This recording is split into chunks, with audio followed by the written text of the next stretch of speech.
Okay, I think we're live. Let's make sure we are live in all the places we are supposed to be. Just a second, gonna check our various platforms. Neat, looking good there. Looking good on the YouTubes. Very neat, looking good everywhere.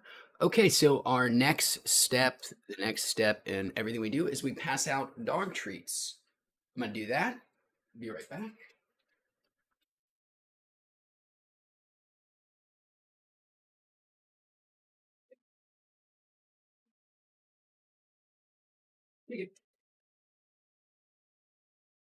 Okay, so we passed out the dog treats.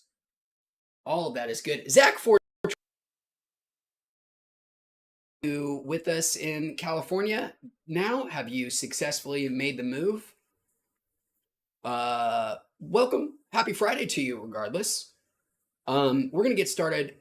We're not playing Splatoon today, everybody. Um, oh,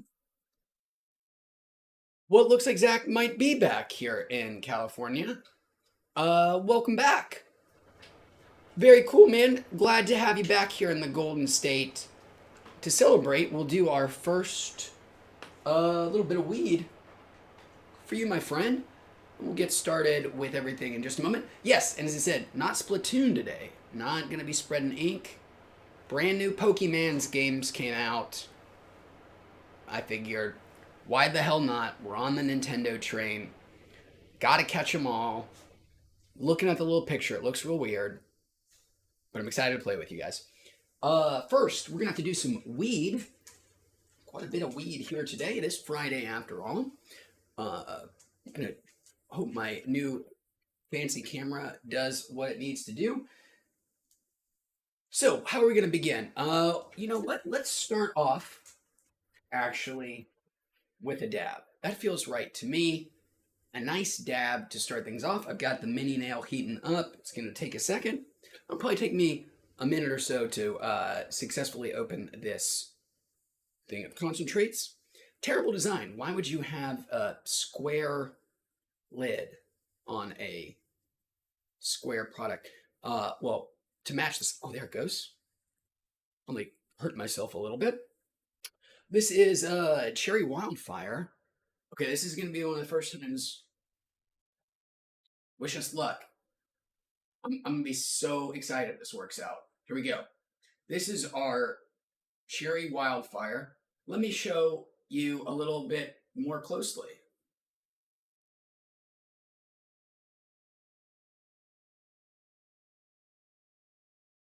Oh my dad. We are living in the future. But that's not a good distance in which to see us. So let me back it up here a little bit. Let me back it up here a little bit. Oh God. Oh, there we go. Oh, I fucked it up. Dope. Neat. I'm gonna forget how to do that when we get nice and high. Shambles, welcome back. And Chrome. Welcome, Chrome. I see your comment. I can't read it from here. He says, have I ever heard of Fuse Disposals? Is that a type of disposable cart? Um, I don't think I've ever tried Fuse before, but maybe somebody here in chat has heard of it. Uh, Zach also seems to be looking for a recommendation, by the way. He says, what's a good cart brand I should try? Live Resin is a favorite of many of our viewers here. Usually pretty affordable, pretty good stuff. I like Rove is pretty affordable, pretty good stuff. Usually pretty widely spread. If you want the best of the best, in my opinion, excuse me, Plug Play. Unfortunately, you have to buy their proprietary battery. It is far and away the best weed vaporizer I've ever done. I made it several times here. Still have high opinions of them. So this should cover you in different little price levels. but mostly everything you get is going to be pretty good unless you skimp out entirely and get the bargain basement stuff. There are very few bad experiences. The amount of cartridges that I get that are duds that just don't work right out the gate anymore. I don't know the last time that's actually happened. It's been at least a year and a half, probably. Back in the olden days of like 2016, one out of every five cartridges you buy might just be dead on arrival. I'm going to stop talking. I think we do have our yes email heated up. So let's get this going. We're going to do this first one here for our buddy Zach 420 back in the Golden State. This cherry wildfire is for you, my friend. Here we go.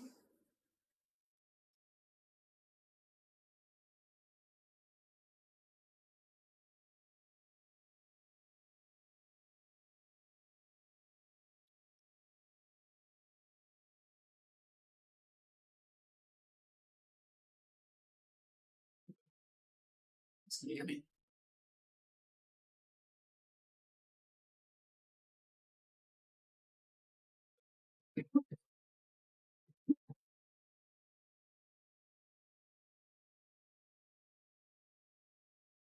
Jason, I just really handy. Um, and just to do this again because it's kind of freaking me out. Uh, Thank you, Zach. That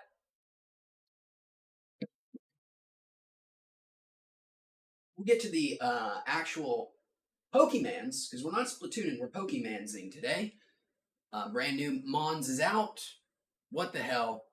Figured we'd Pokemons it up. We got our thing cleaned out here, but I'm thinking about doing a second dab for all our other friends here that have shown up. And so we can get nice and toasty before we start the Pokemons, not have to take any dab breaks. But don't worry, we still have our Volcano, Mini now, and other assorted things. We may even do a blinker. Oh wait, I gotta get the tracking back going here. Come on, camera. Fall on my face. There we go. And we even have some blinker potentiality with our heavy hitters. Speaking of great pens, oh my god, this is a very expensive one. We did it on stream yesterday. I am very, very happy with our early results. Not to spoil things, and yes, reviews are still being worked on. I'm quite high already, but we're going to do a small follow-up dab for Shambles, Chrome,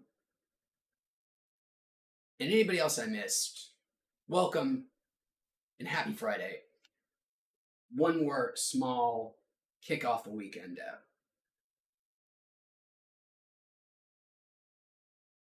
And then we'll stop delaying and get to the Monson. All right, here we go.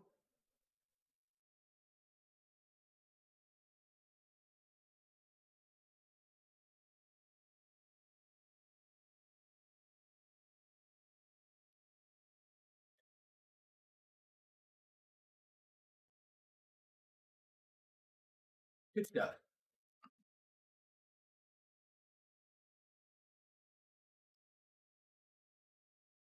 I can't believe I'm about to play another Pokemon game. I just in January played way too many hours of the Pokemon spinoff that I actually found to be pretty good. Um, Pokemon something Arceus Legends, Pokemon in the past. A nice mix up of the Pokemon's formula, quad mixed open world. You sort of in between a action battle system and a real time battle system. I have no idea what this new Pokemon is gonna bring to the table. I hope it's more like that one, but as I do with anything, I think I'll probably pick up or try. I just don't read about it. I don't watch anything of it, so I don't really know anything about Pokemon Scarlet, other than we're about to try it. So I'm done rambling. Done Bitching and moaning. Camera's all confused. I'm gonna get to the monin here. But first, let's finish up on chat.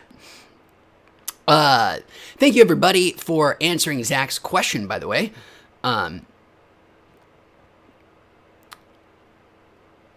And well, cool. Everybody is just helping out our friend Zach here moving to California. We're all good to go.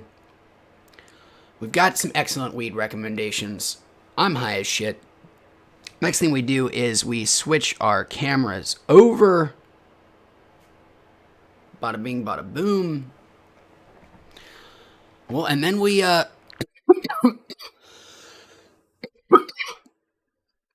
we do it. We have no more reasons to delay. We're gonna close our Splatoon 3. We'll be back, Splatoon. But it's time to catch them all. I'm gonna move my body around. Ignore my head moving around. Oh, fart. That's me. Shit. 2 dabs. May have even been too much. Shambles says, if you like Steezy, you'll love Superb. Way better tasting, in his opinion. And Shambles says, with those, you can even adjust the airflow.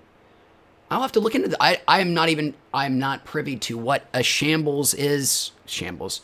Fuck. The Superb myself, I will have to look into that. It sounds pretty cool. Alright, so we have to choose ourselves a character. I always like to play Chicks. Weirdo. She looks cool. I'm gonna honor my Splatoon. I always end up playing almost always, if the option is available, since I was like in middle school, or pick your character stuff. I love to play black women for some reason.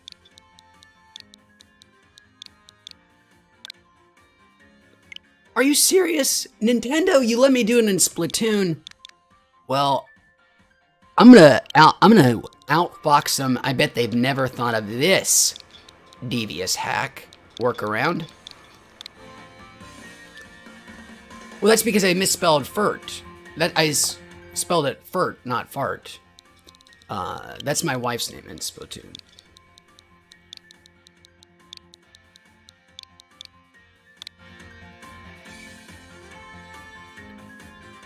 Mega64, welcome Mega64, our truly oldest, wisest, most noble of friends. Fart is ready. I'm a black woman. Everything is coming into place. Mega64, what do you think? The only...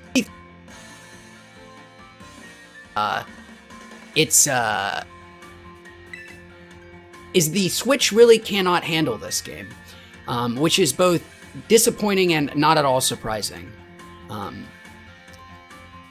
I hope that portends a Switch 2 in the near future that will be backwards compatible with all of your prior purchases, but I wouldn't be surprised if Nintendo does something very stupid. So we'll see. I'm gonna stop rambling and actually hit continues.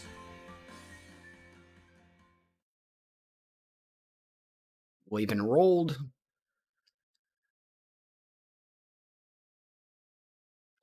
Man,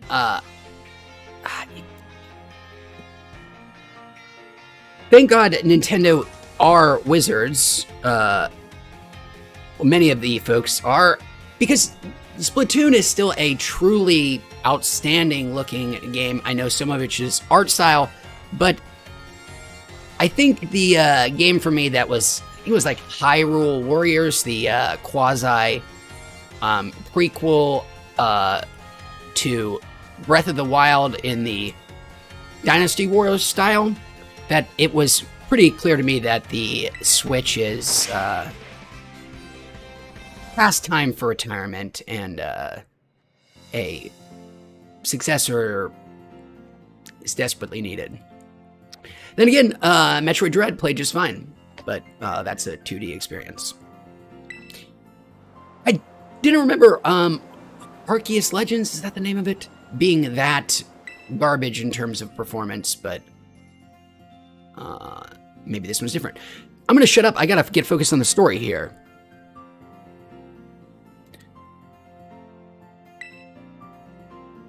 We're in an area that somehow, I guess, people really didn't know about, and it has a lot of Pokemon in it. Novel start to a Pokemon game. We've never done this before. Okay, he's pretty adorable.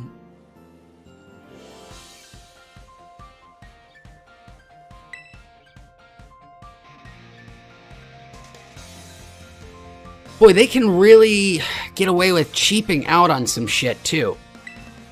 This is just a slideshow with some text at the bottom.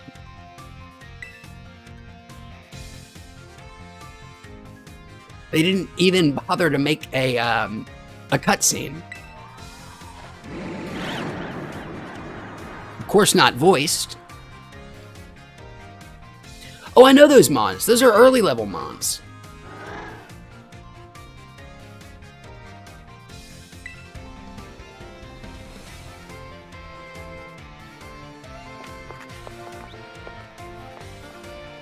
Or student, it's Harry Potter now.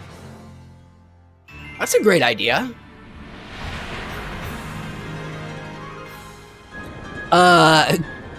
Fair counterpoint, Mega 64. It does seem to be chugging along pretty bad even here at the beginning. Oh, that is a dope looking map.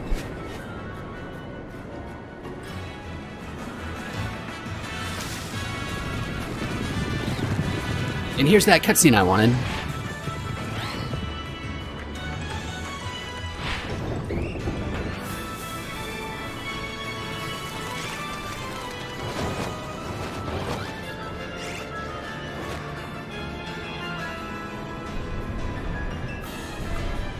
Oh shit, I feel the cynicism fleeing my body, and the naive optimism and hope starting to take over. That looked pretty cool. Arceus Legends, I still don't remember that's really what it's called. It was quasi open world. It was you had big open zones, but each of those was separated from the others. So if this one can actually have everything is under one umbrella, color me excited, tickle me pink, something about colors and excitement. Really already forgotten all those idioms. Getting up.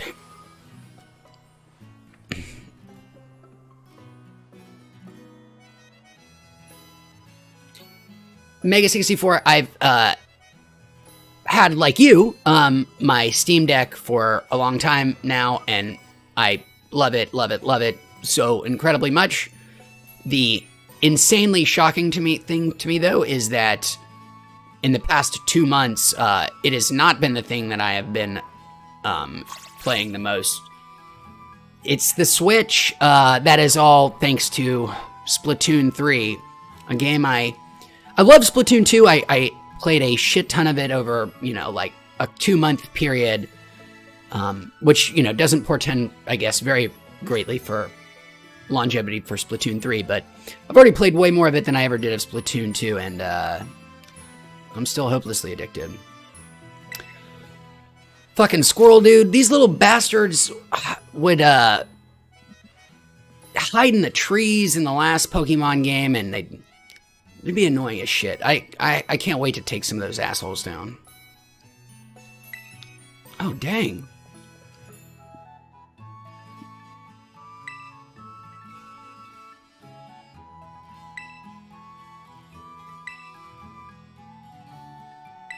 So, looking like continuing the tradition of not having a father and having a very domestic mother and an inexplicably missing papa. Like, you gotta have savior tradition somewhere. Oh, damn.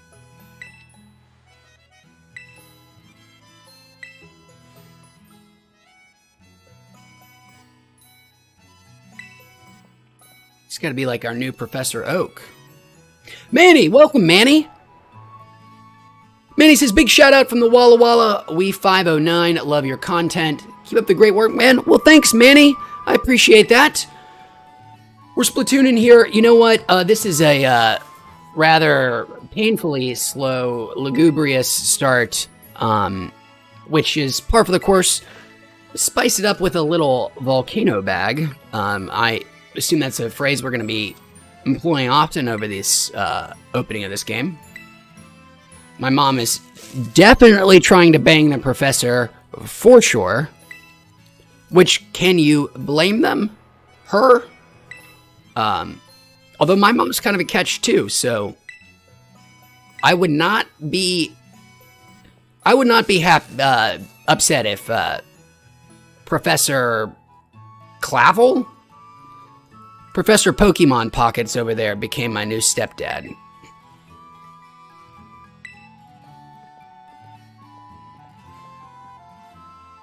Volcano bag. While Mom tries to get her fuck on. Do I go try to interrupt, or do I just let him do it?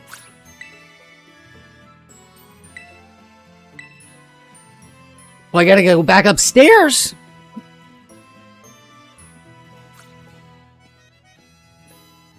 And I've gotta walk inside. No running.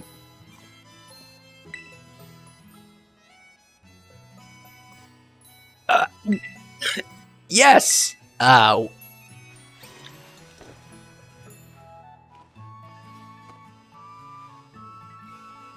can't imagine too many people are like, nah, dog, don't rush me here. We're moving too fast. Nintendo's insistence on mapping the menu to the X button. Why in the hell? I have no idea. Maybe that has to do with the Joy-Cons, actually. If you play with like a single Joy-Con. I have no idea why they like to map the X button as menu in so many things. Weird. Okay. I got a cool hat. That's some sick self-branding there. She doesn't have just any Switch. My girl Fart here has the OLED Switch. We're kind of rich. Alright, good luck, Mom. What the fuck?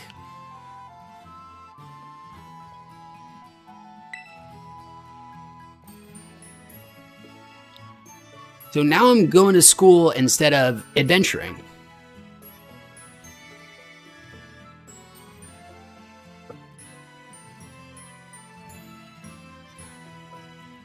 Mega64 says that the 30 seconds that we took a break to go upstairs was enough time for the professor to, for him and our mother to start their relationship, in earnest. And by that I mean, we mean they banged. And you can tell Mr. Clavel is an efficient guy. He is both a generous lover and an efficient lover. He manages to do both. That's the second time I did not read what my mom said. I hope I can leave now. Okay, well, we are some number of minutes in. We've only... At some point I'm gonna have to pick one of three. We know this. Damn. Why would she want to leave?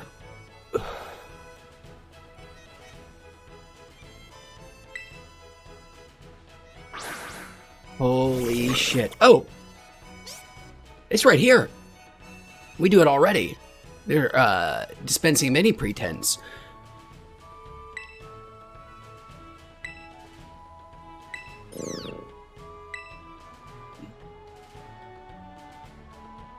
All right, Mega 64, what'd you go with? I have not seen what any of these guys look like as they evolve up, but not a bad set of 3, to be honest. I'm feeling Quaxley, a duck with a beret. Well, cool. Our buddy Mega went with the grass cat. I'm going with the water duck. That seems a little more redundant. The pompous duck. Wait, they let you mess with all 3?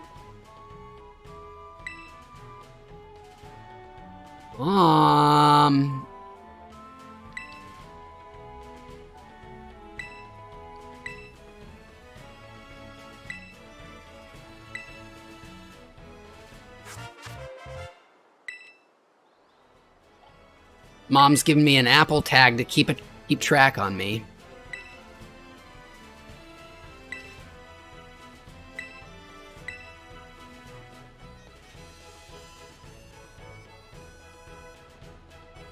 Oh, look at these little dope homies here.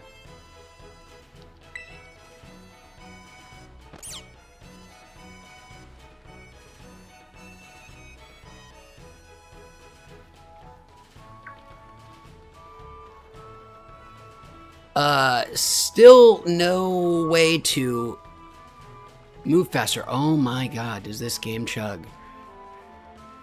Wait, where's our cat?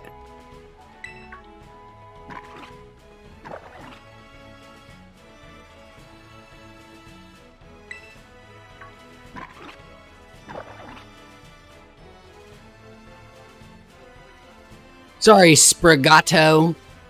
I don't know where you went. And it's gonna take me a long time to get there.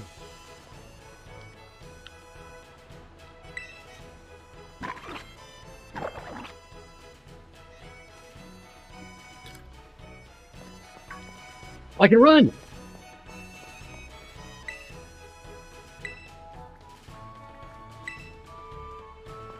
Is that the co-op mode that you were referencing, Mega 64?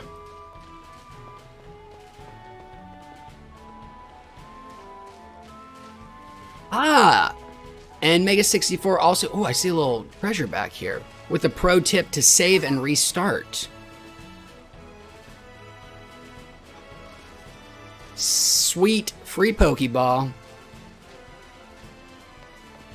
Let's peep around this corner, don't see anything. Lost all my Pokemons. That makes sense. That makes sense, Mega 64. I'll get there.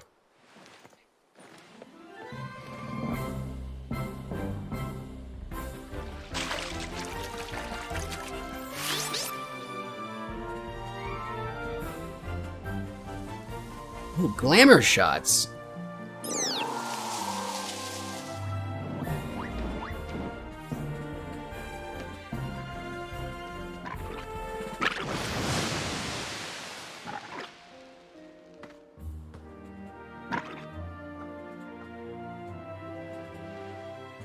Is he gonna eat that orange?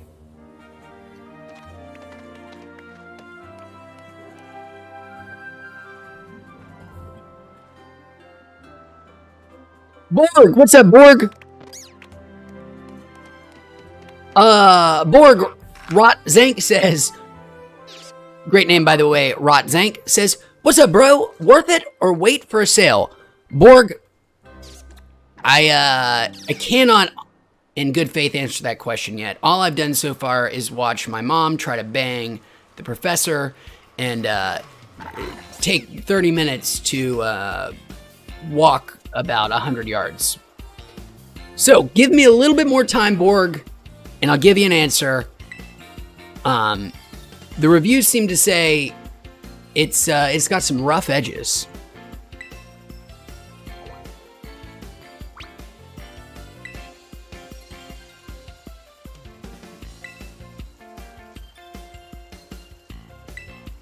I am the kid that moved up the road, I guess.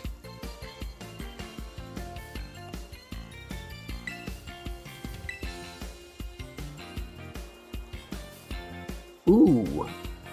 You know what? I couldn't do it. I was about to be like, I'm going to mix it up. I'm going to say no. I'm going to be a dick here in Pokemon. But I still couldn't do it. I still, even in this interminable opening shit I just don't care about. This feels like an understudied thing in human psychology. Our reticence to make ourselves seem like an asshole in video games, even if it's something we are kind of checked out of. At least I find myself that way. Like, there would be no consequences to of hitting no there, and I know this. Even in the terms of it being, of course, and no real life consequences, but I still was like, I can't do that. That seems so rude. Why is that? Why are our brains so weird like that? What the fuck did they tell me to do? I wasn't paying attention. See, I was too busy having a moral quandary about not telling that bitch I wanted to be her friend. And not to be gender specific. She would have been a bitch if she was a man too. Oh, I gotta choose my mom. That's what I was supposed to do. God, I gotta stop paying attention.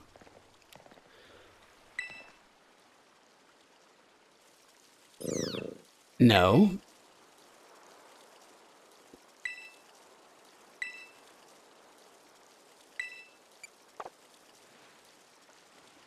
Give it to me. Waxley.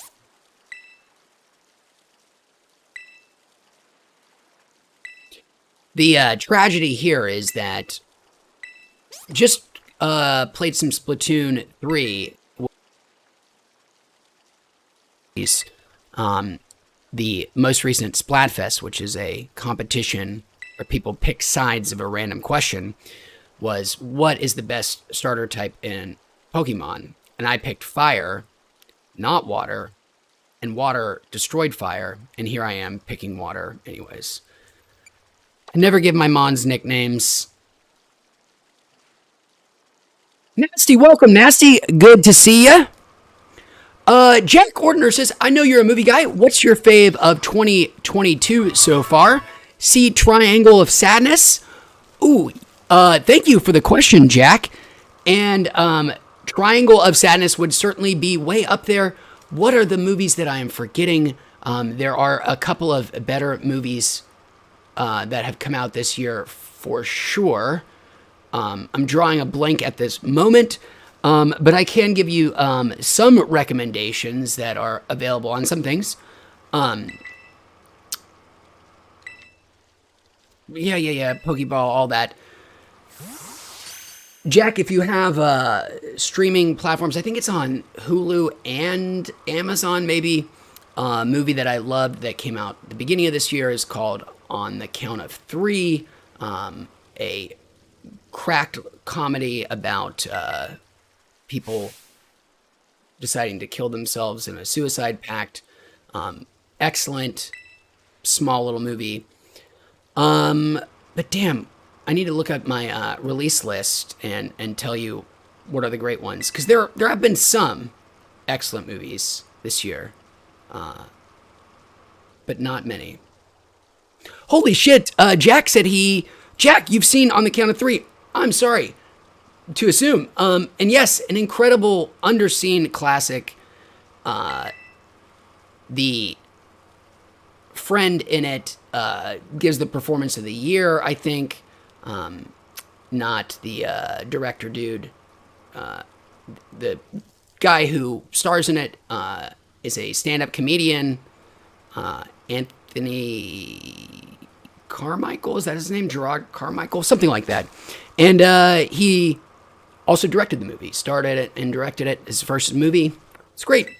Anyways, Pokédexes, all that. Mark!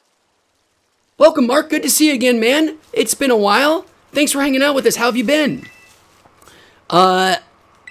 Mark, as I understand it, since the last time we've spoken, you're country has gone from shit to, well, I started at shit. I should have given something a little bit lower. It's real bad over there in the UK. Hope things are okay with you. I'm sure it's a wild time to be alive there. Well, cool, Mark. We will, of the UK and our, nearly commensurate problems here in the States, and just focus on the Mons. Oh no, Nimona is going to be my rival? Well, that makes sense. You always meet them early. We're neighbors. Apparently, we're not going to be buddies. We're going to be rivals. I should have said no when she asked if we're going to be my friend. If I knew she was going to be my rival, you rivals. For reasons. Still not reading this.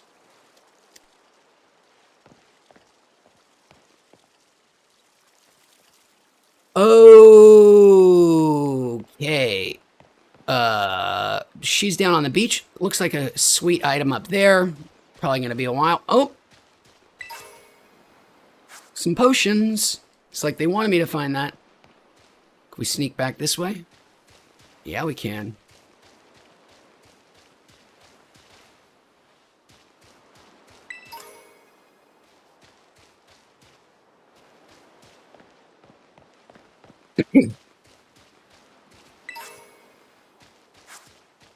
All of these potions and antidotes that I'll probably never use that will just, you know, accumulate in my inventory for hours.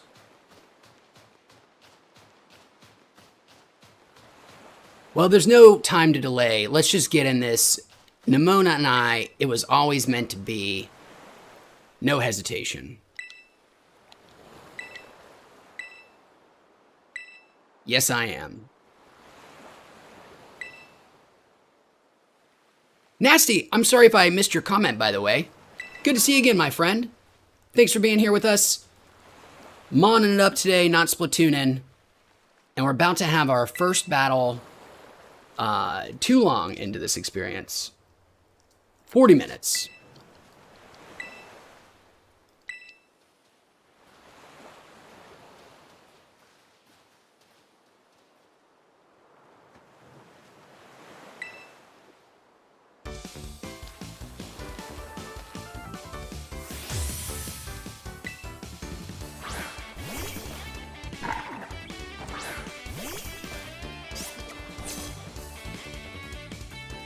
Okay. First Pokemon battle. It's going to be a lot of tackling. Or, excuse me, pounding. Ooh, you start with your actual water-type move. And this is also a change-up. I'm pretty sure in every other Pokemon game I play, the first dude you always fight has the monster type that's strong against you. This is the one that's weak. Nintendo really is changing it up.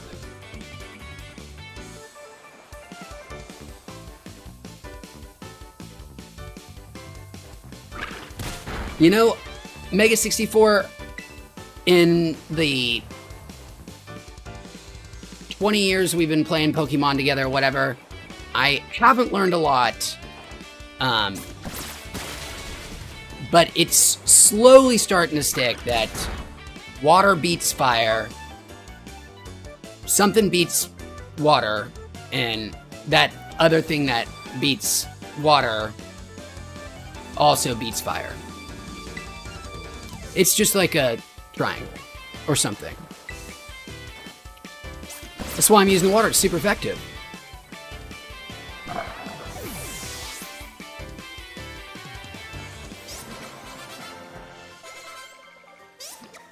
Sick!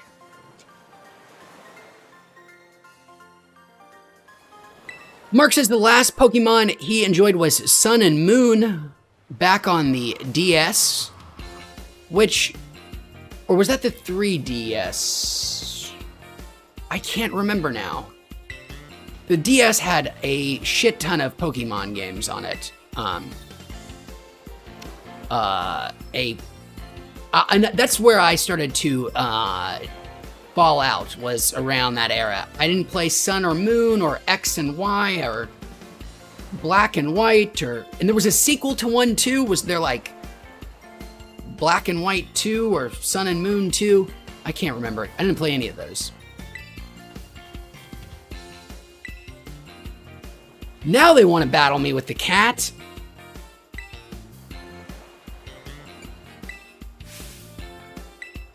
We're still friends. Black and White 2, Mark says. That is the one that got a sequel. Never played Black and White 1.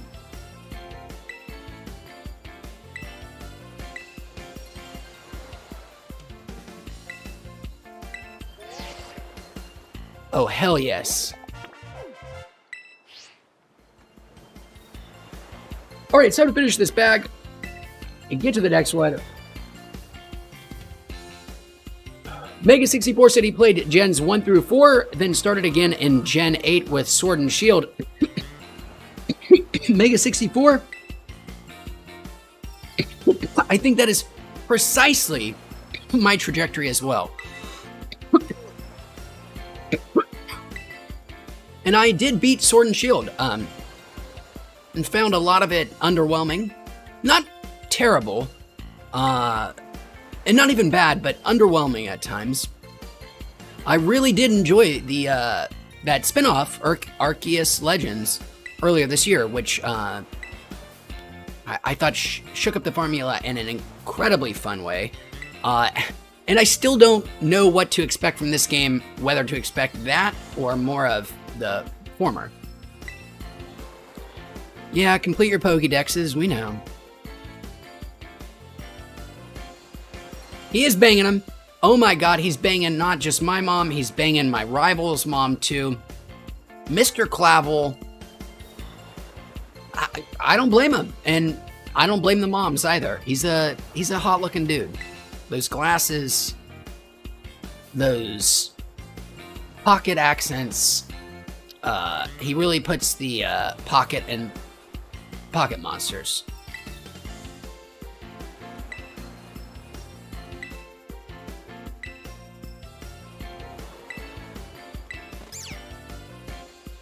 Not fighting the cat after all.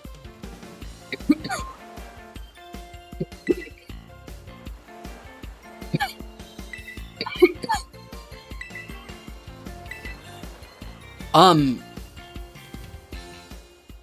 a compulsive overleveler, which I assume is going to be on display here, and I'm sorry for that. This is a true fact, 100% true fact, and I don't mean it as a humble brag. I guess I mean it as a straight up brag, but of course these are games for children. I do suck at video games, as all of you who've watched me play Splatoon can attest to, so please do not, think that I'm saying this is true for everything. I am 100% certain I have never, ever, ever lost in a single-player Pokemon game, ever. I've never had my team wiped out. I'm not even sure I know exactly what happens. I assume you go to your last save point, or maybe you go to a Pokemon Center. It's not because I'm good. I want to be very clear about that. There's nothing skilled involved here. It's through brute force, just beating my head against the wall, over-leveling my mons, and just, being able to bulldoze everything along the way. Nothing elegant to it. Just too much tolerance for killing the same low-level mons over and over and over and over again. And I don't intend to break my record now. Gen 9, we're never going to have my entire team faint. It's never going to happen. We're going to break that record. And to celebrate our eventual never having our team faint here in Pokemon, and not being related to skill, but just stupid brute force grinding. We're gonna do our second bag for Eric. Welcome, Eric. Thanks for being here. Oh, welcome, Candy Cane. We got both Mark and Candy here. Thanks for being here, both of you. I hope at some point we'll actually get on to things. I've got a sandwich now, which Nintendo, you know, they didn't bother to give us voice acting. They didn't bother to make an opening cutscene. They just gave us some slideshow requirements. But what they did do, what Nintendo did do, what they put the effort in for, was describing this sandwich. Not content just to show us the picture, but to say that a sandwich is a dish made by sandwiching vegetables, meat, or other ingredients between two pieces of bread. It makes a fantastic meal when out on a picnic. Commitment to quality and care that I am here for. How the fuck was I ever supposed to know what was in a sandwich before? Now I know for sure that this is going to make a fantastic meal, even when out in nature. In a sandwich, this fantastic meal in nature, well, that is made by putting, literally sandwiching. Maybe that's how it got its name. Vegetables, meat, or the huge category of other ingredients between two pieces of bread. God damn, that's a great description. No description of what potions do. But you know, you just expect to know those. Nothing weird like a sandwich.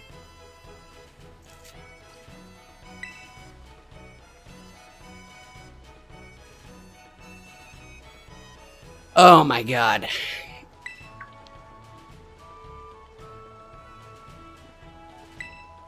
Well, okay, so here we go. We're about to learn how to catch wild Pokemon. How far are we in? Gotta be coming up on the 45, 50 minute mark. Oh, Nintendo.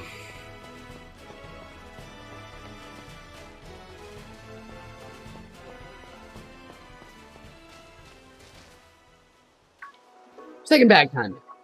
Rating too much about the sandwich, which in chat it looks like we've got some folks here. Mark says that only thought it was a 7 out of 10 sandwich. No mention of the condiments or even how one should cut the sandwich. Excellent points by Mark, by the way. We're gonna do, and this bag I think we said was for our friends Mark and Candy. No, it was for Eric. It's gonna be for Eric, Mark, and Candy. Friends from the UK. And our friend Eric, the nephrologist. Bag is inflating. This is the Poco path. I'm sorry, I'm getting distracted.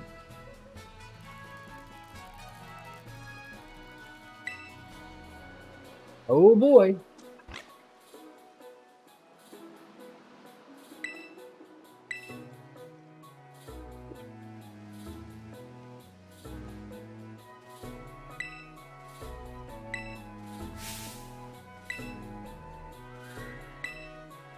Well, thanks.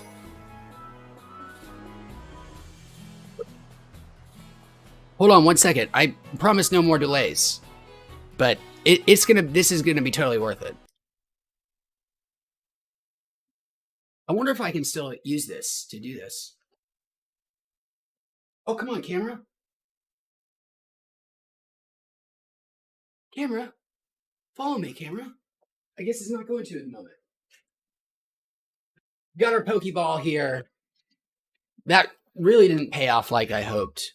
I don't even know what I was expecting. It's been sitting on our shelf. We'll have it out for good luck. We'll strap it on. This was a Pokemon controller at some point for the Switch. Who knows if it still can be. It's got a little ring thing. All right, I'm done. Let's get back to the Mons. I got 5 Pokeballs. Everything is golden.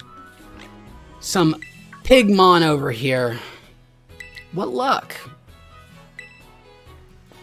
Eric says that a sandwich is a sandwich, but a manwich is a meal. Ah, manwich. One of those delightful canned meat products that I wonder how, like, how much Manwich is still being sold today? Probably quite a bit, and that's probably a rude question to ask, but I see it's there sometimes, and I think to myself, man, I don't even know the last time. Manwich is the canned sloppy Joe, right? I gotta mess this guy up, this Lechonk. No distractions. Sorry.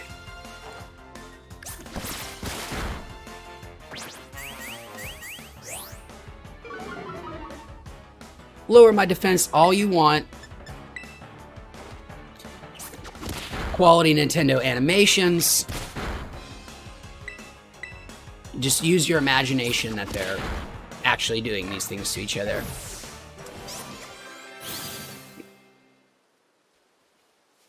Oh wait, I was supposed to catch them, not battle them. Whoops. Wait, are they gonna just give me more Pokeballs every time I kill somebody? Oh no. She was gonna give me 10 no matter what. I was hoping she was gonna give me 10 for fucking up. Alright, so you can still throw your balls normally without having to go into battle. This is like the Arceus Legends.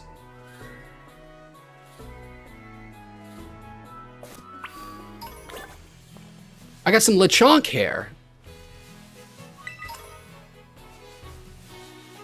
But he's got to catch them all, not kill them all. Oh, there's another little Lechonk.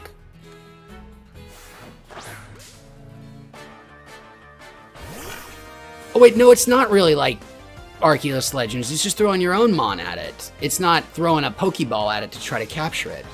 Still old school style. All right, just gonna pound this dude.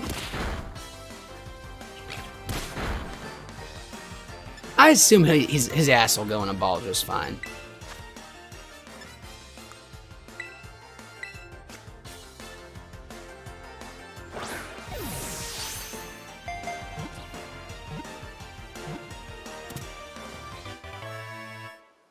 Ah, well, thank you for the heads up, Mega 64. Good to know I didn't fuck up too badly there. Still got my Lechonk. Still an excellent name. Hell no.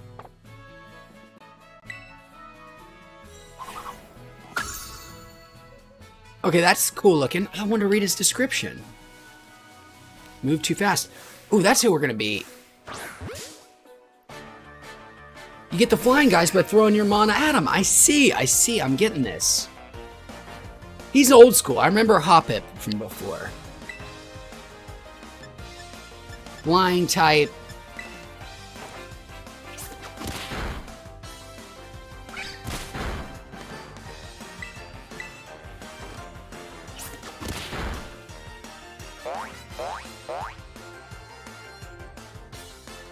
Stupid Hoppip. There's got to be a more... Oh, favorite. More efficient way of pulling out these Pokeballs.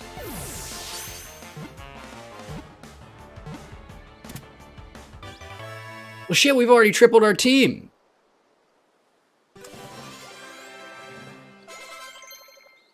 Mega 64 clarifies, he says, it's like Legends Arceus, but you've got to fight everything before catching them. In Legends Arceus, the capturing was kind of like part of a metagame. You would try to capture as many of any one type as you could to fill out different little things, which I found delightful.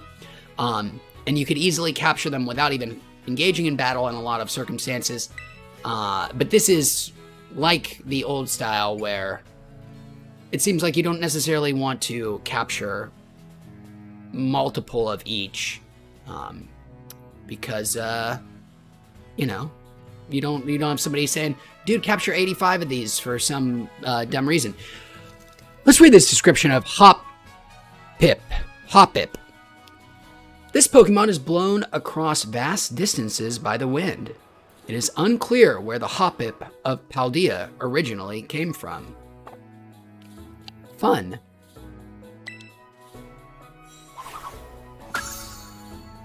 Add a little book to the shelf.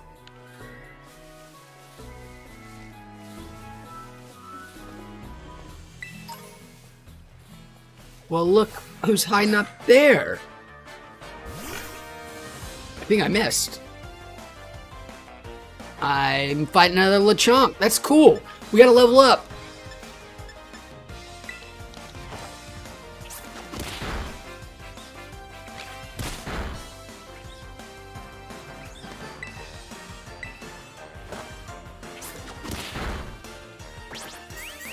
Mark, I think each Pokemon game is kind of vaguely themed around a real place. And I think this one is this one Spain? Am I remembering correctly? Sword and Shield may have been like England, vaguely England. And I think this one is Spain, if I'm not totally mistaken. Nope, still messing that up. There we go.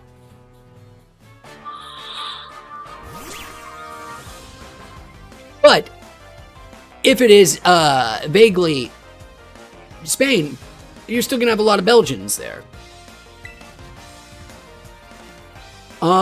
Tarantula. Kind of cool looking little dude.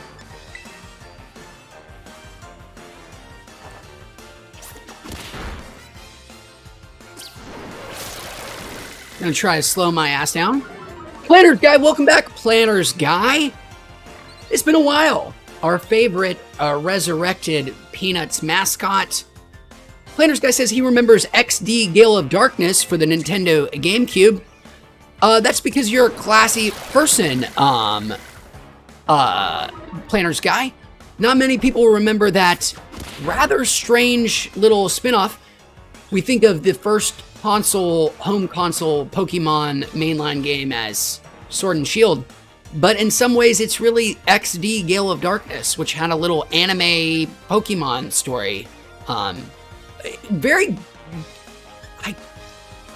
fondly remember it, but doesn't seem to be discussed much, or I don't see it brought up a whole lot. It was a weird time, not just in Pokemon's history, but in Nintendo's history, both at probably some of their lowest levels ever, was right around that era.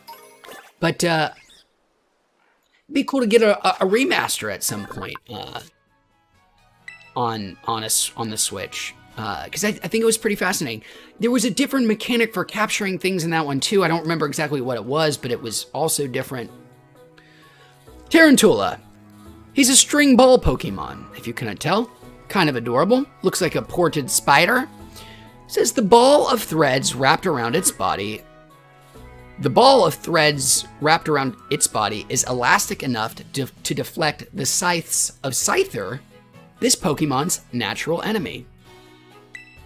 And I hit yes, but I meant no. Welcome to the party, Tarantula.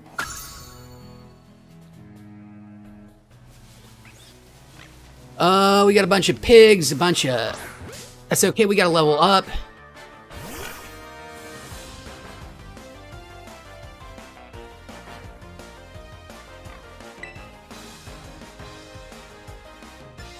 I just can't do the nicknaming of the Pokemon because it leads me down a dark path, and then everything gets nicknamed, and then it's just an escalating thing of vulgarities, and so at some point I just said no more naming them. It's gonna get obscene real fast, so I'm a strict no nicknamer.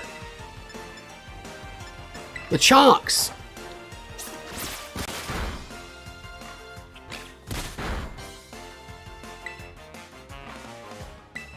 Now technically there's like, each one has a weakness to special types or normal type moves, and that's all too much for me. You just over level. Speaking of leveling, Lechonk and Hoppip, moving on up.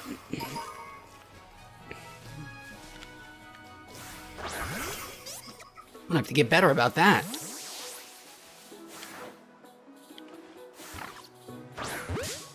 This one's for killing.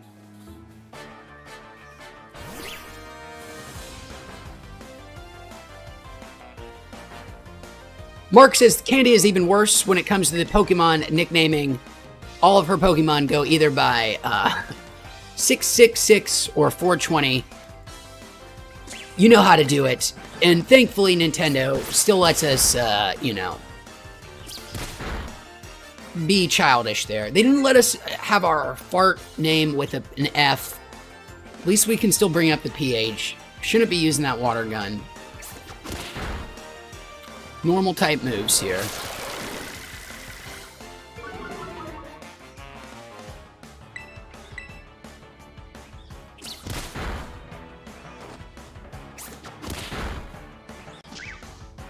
And Mega64 gives his Pokemon naming tip. Like most of us, doesn't name his Pokemons. So it's time consuming. Sit around, which that's a handy little tip. And I wonder if you've come across any great reversal names. Fletchling. Oh, look at this. Yet another tiny. How many starting areas of Pokemons? Does each one have a different Pidgey, Sparrow, like the same kind of worthless bird Pokemon that nobody sticks around with for too long? But I look forward to getting this Fletchling and leveling him up. That being said, I have a soft spot for the Pidgeotto. The final form of Pidgey. I just thought he was a pretty cool guy. Oh, X! That's how you throw your Pokeballs. I knew there had to be a shortcut, you dumbass.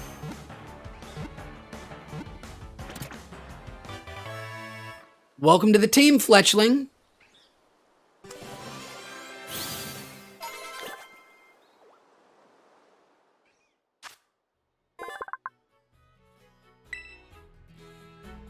Okay, now this is confusing right off the bat. We're not going to spend a lot of time on it, I promise. We're doing weed, we're moving on. Tiny Robin Pokemon. Implying that there are also Robin in the Pokemon world. What makes things animal? And especially if things don't evolve. Like, I could see that would be the thing that would say, oh, this is why a thing is a Pokemon and not an animal. But if a thing doesn't evolve,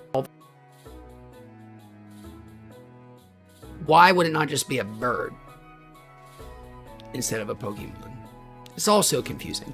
Anyways, this Fletchling, this Pokemon is normally calm, but once it enters battle, its hormonal balance changes and it becomes aggressive. Well, yikes! The little Fletchling gets menopause and wants to throw down, apparently. You're not getting a nickname, though. Add him to the deck. Is that another little Mon right there? Hell yeah, it is.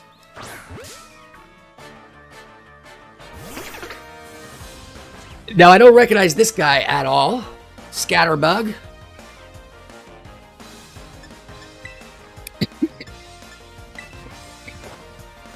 Give him a nice pounding. All right, let's get this third bag going here. Eric, this one is responsible to play Splatoon as high as I've been. I mean, I do it anyways because I'm an irresponsible person, but Pokemon, this shit can be played on autopilot. We'll see, but so, you know, we'll just increase the amount of weed. And Eric, thank you for the reminder. Let's get our third bag going here. All right, Scatterbug. Scatterdust Pokemon. Of course, the Scatterdust Pokemon takes in is converted into a black powder and secreted. That's why Scatterbug can eat poisonous leaves and roots. Neat. Now, we're not going to spend any time questioning by what they mean as poison, because a poison for one creature is a salve for another. So, what does that mean? We're not asking those kind of questions.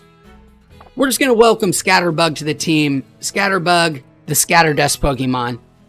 Welcome to the crew. For the moment, Bug Pokemon suck. He's going to get ejected as soon as we have the opportunity. But for the moment, so glad you're here. Look at all these items up on the hills. All right, we've got our third bag done here. I still have a Pokeball strapped to my wrist for reasons that are unclear to me. Moving on. Sick.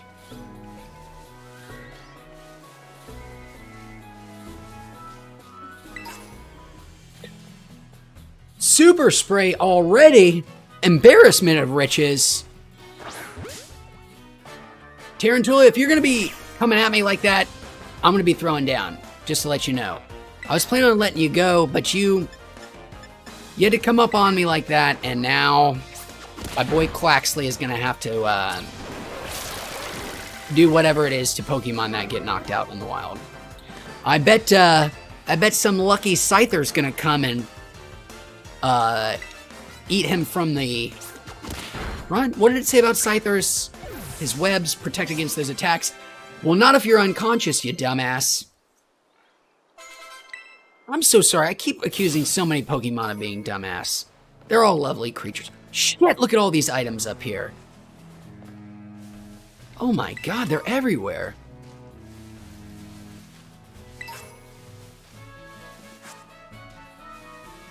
Ethers galore.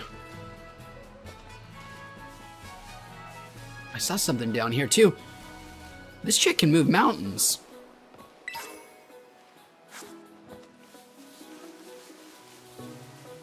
Okay. Some scatter shots, you know, I gotta level up. I don't want to get my ass kicked by my rival. Just a few more battles, then we'll move on, guys. I promise. Homie, get back in your Pokeball. You got some work to do. All right, Scatter. What were you called? Scatterbug? Yes. You look like so many other bug Pokemon.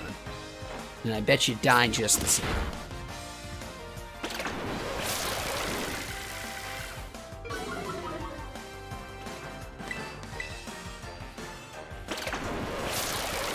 Spring shot me twice.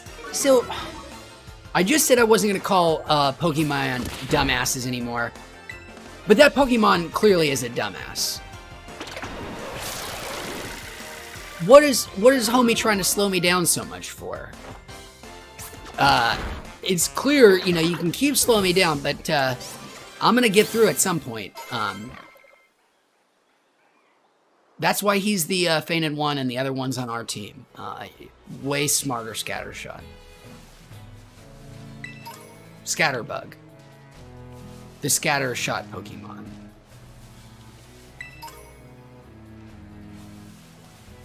Oh, let's bring this. Oh, he's only level 2. That's not worth our time. We're looking for those high-level Mons. 4? 2? Don't you try it, Lechonk. Believe me, I'm looking for an excuse.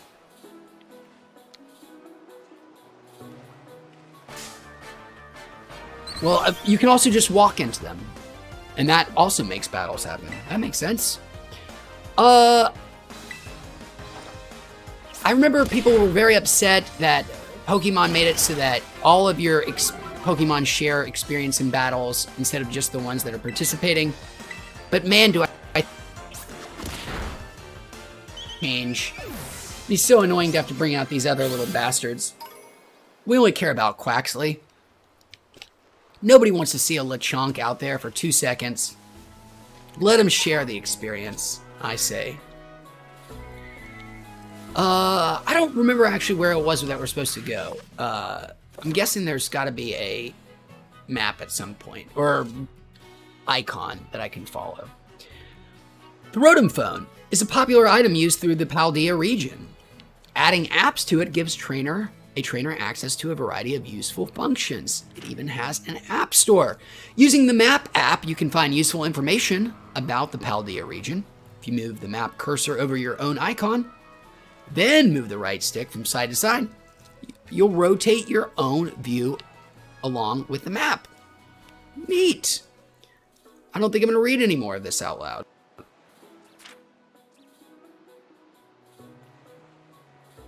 They've got a quick travel system. Okay, that's where we're headed, is to the lighthouse. And now we've got it set as a destination. Beautiful. We figured it all out. Oh shit, I see a Diglett on the mini-map. I didn't even know we could do this. Oh wait, an even cuter looking Mon. What is that mini-map saying? Is it saying these Mons are available here? That little teddy bear looking dude that the professor who was banging my mom had?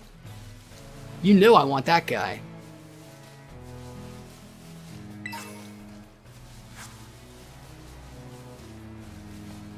But I guess not to be. Fletchlings, anybody high level we can take out here?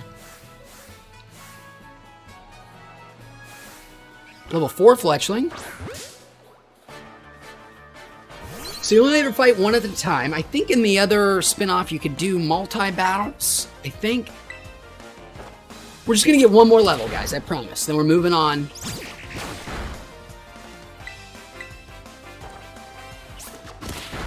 Of course, if we find any Mons we don't know, we'll have to get in those battles. But we're just trying to get to level... I said one more level. Of course I meant 2. You want to get to 10, not just 9. And we're almost there. Somebody learned Absorb. Okay. Any Mons we don't know? Oh, shit, a sparkly patch in the dirt. Ooh, berries. An always very annoying mechanic in the Pokemon games. The holding of berries.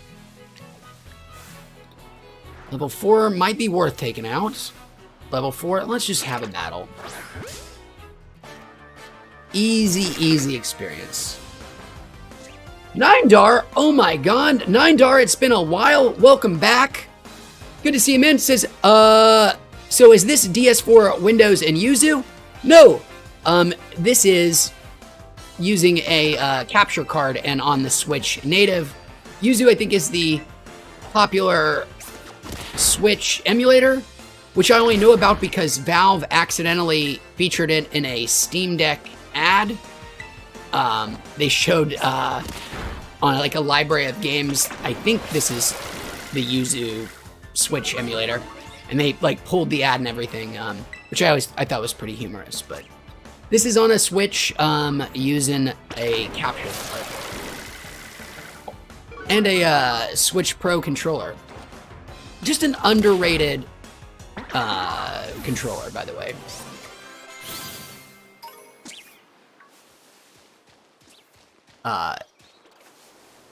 Probably the best. I think the best of the, well, that's not true anymore. The PlayStation 5 now has some incredible bells and whistles with its controller, the haptics technology, but the Switch Pro controller is excellent, and it is light years better than its closest cousin, the Xbox controller, which are pieces of shit. I mean, just utter pieces of garbage that nobody should buy. Microsoft, I don't understand how they make such shit accessories. They've been doing this so long. I've never had a Switch Pro controller break. I've never had any PlayStation controller just crap out on me, but man, Xbox controllers die so frequently, including their ultra expensive elite ones. They're garbage. Uh-oh. I gotta get focused. Story bits are coming up. Go, ooh. It could be the cry of some strong Pokemon.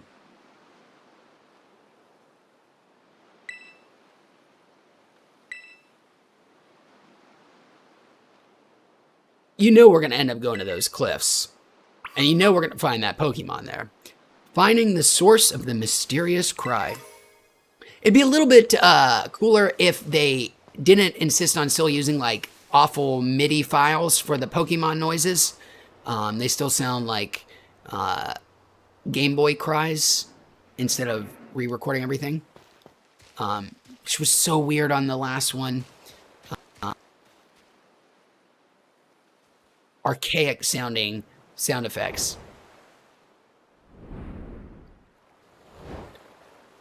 That's the guy in the box. I know that guy. He's the guy in the box. Those bad dudes are from the second one. Gold and Silver, remember them, because they're like one of the first dark type Pokemon you see.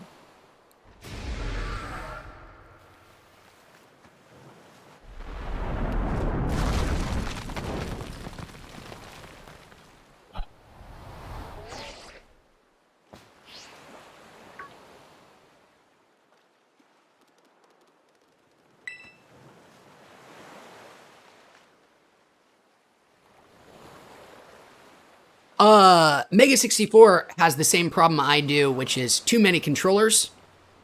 He's got the Xbox Elite, Switch Pro, 8-Bit Pro 1 and 2, Mega 64. Please forgive me. This is not a big, long break. It's 1 second. Just 1 second, guys. And I'm right back to the Mons. Please forgive me. And I'm going to try it. Okay. Camera.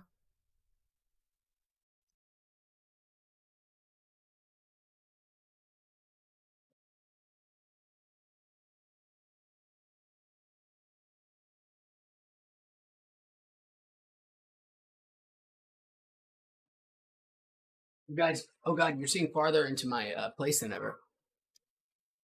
I got those 8-Bit Pro 1 and 2s. I got that Elite Switch Elite or Switch Pro. That was a long way to go just to show him. These are excellent controllers made by 8-Bit Do. The second one's great. It's got back paddles just like Elite controllers. I did Mega 64 just have literally just less than a month ago had both a broken Series 1 and 2 Xbox Elite controller that I sold to people online for parts just recently because they both broke.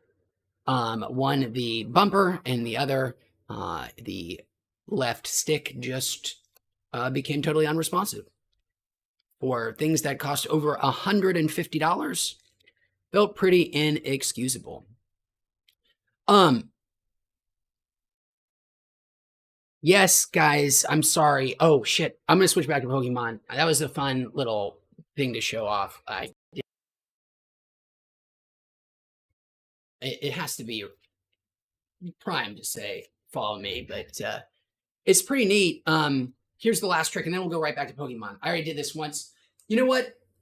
Fuck it. We'll do it while we're here.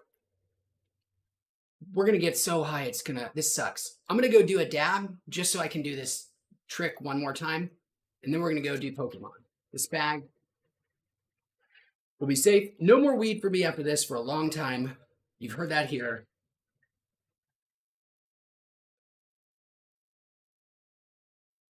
But are you ready? There weren't a lot of people here when I first did this.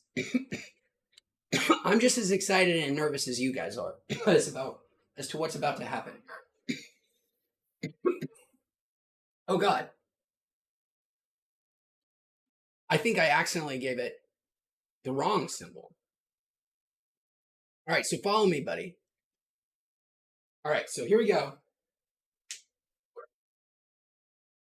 There's a lot on the line at this moment, I know for sure. I've really put myself out here. What is going to happen? Could this live up to the hype?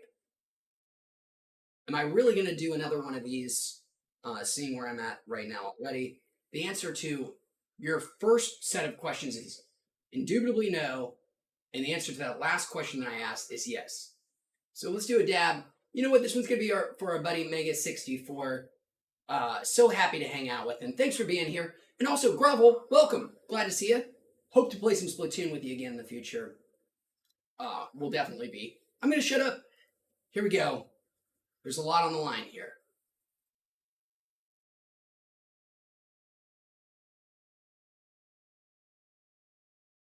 Oh my God. I did it. We live in the future. Okay. Dab time. Thanks for being here, Mega64. Pokemon release day. Big day. Let's try not to burn my... Okay. I'm gonna shut up now.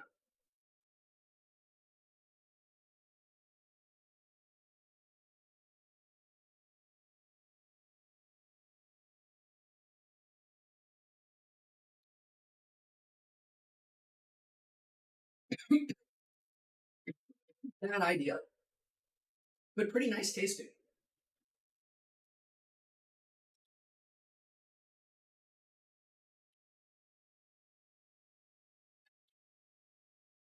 Well, now that you guys got your close-up, I'll see you back, just right at the desk where I was before.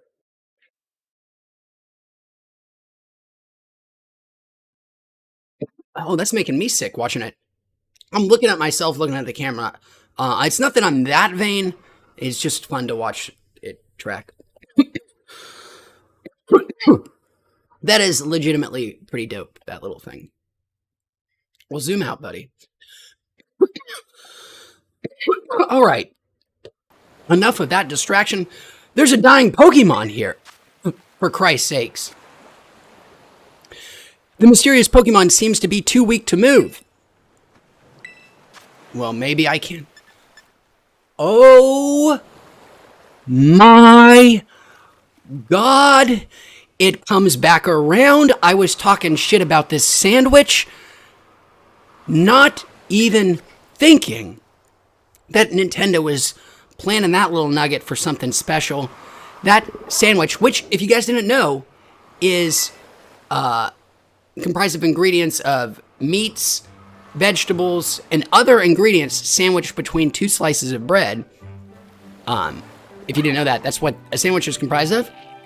A perfect treat for a big-ass mon.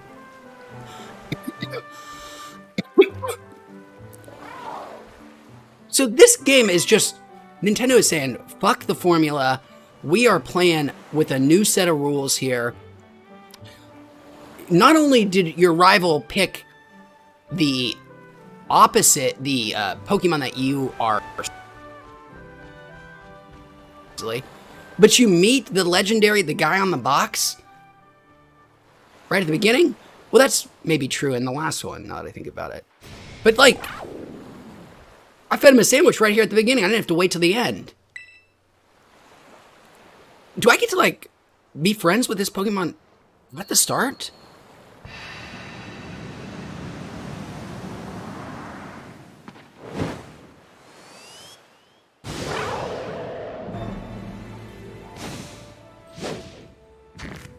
What is happening?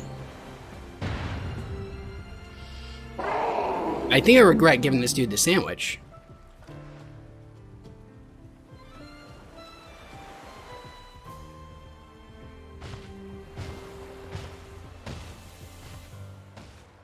Homie looks like he's got a goiter coming out of his chest there.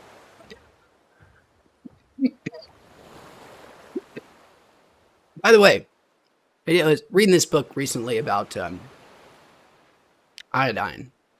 And, well, it's not explicitly about iodine, but there's iodine involved in this book. And did you know that Michigan was such an iodine deficient place? Before we started adding iodine to salt, that and other food sources globally, or nationally at least, that there was just not enough iodine in the soil for people to get, they got transferred into their bodies, whether through meat or farming. Iodine has a way of working its way up the food chain, but some areas of the world are just deficient in that particular element, Michigan being one of them. And people from Michigan, for a long time, especially around the turn of the 20th century, it was known as the goiter belt, because one of the symptoms of iodine deficiency is goiters, big ugly growths, and that like 50% or something of, I think that's right, some astronomically like it preposterously large number of draftees for World War I from Michigan were disqualified for being of iodine deficiency. And that Michigan was the goiter belt. It had a lot of people with big, thick necks and dumb brains. It was kind of like the South, where the South was famous for having people be dumb and lethargic. There was a very popular trope and idea about Southerners as they were just naturally lazy. And there was some truth to it, but it was a horrible prejudice because it wasn't any intrinsic fault.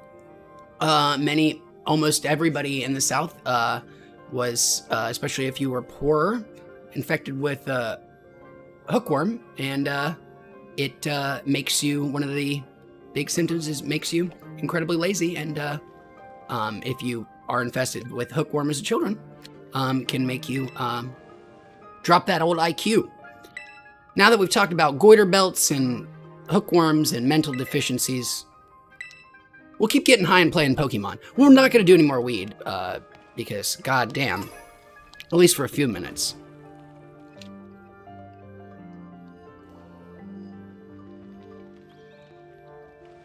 Okay, I hope one of you guys caught what was being said there. I wasn't paying attention, to be honest.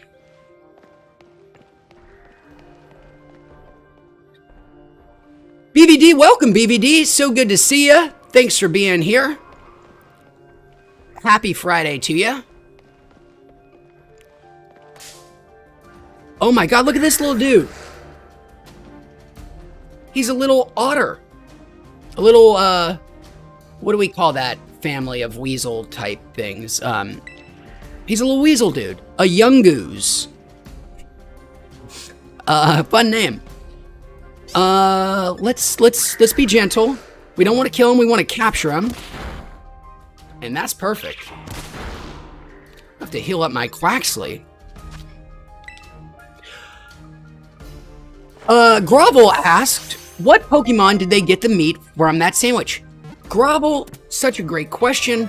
And back to our earlier point, there are animals that are also in Pokemon world. There's a distinction. There are Pokemon, and then there are animals. Like, they, exist on different branches of the tree of life. An animal is to a Pokemon as a tree. But how does that work? How do they determine what is what? I guess they may be doing a lot of genetic testing. I don't know. Anyways, Yungoos. He's the loitering Pokemon. The little bastard is truant as hell. Won't keep his frisbee off the lawn. And loves the malls. Also, its stomach fills most of its torso. It wanders the same path every day, searching for fresh food. Okay. It's a pretty bleak existence for Yungoos. The loitering Pokemon. Ain't getting no nickname. Oh no, we've got too many Mons. Well, let's add them to our party. Let's get rid of some shit Mon. Who's out? First person to name a Pokemon gets out. And our boy Yungoos comes in. We're getting rid of Lechonk, Hoppip, Tarantula, Fletchling, or Scatterbug. I now see the benefit of nicknames. It's a mouthful.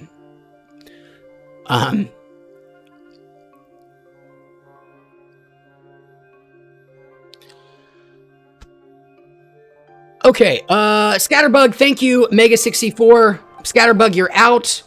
Excellent choice. Bug Pokemon always suck. Who keeps their Metapods? Not me.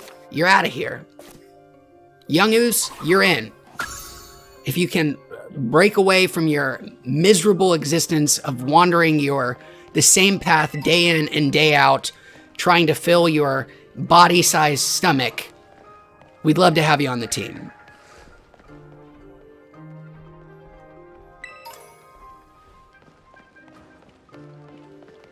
Eric says, just scrolling through his dispensary menu, watching we just play Pokemon. Just, you know, like your average grown-up. There's no such thing as an average grown-up, Eric. And that was a pernicious lie we were all taught as kids. There's no such thing as being a grown-up.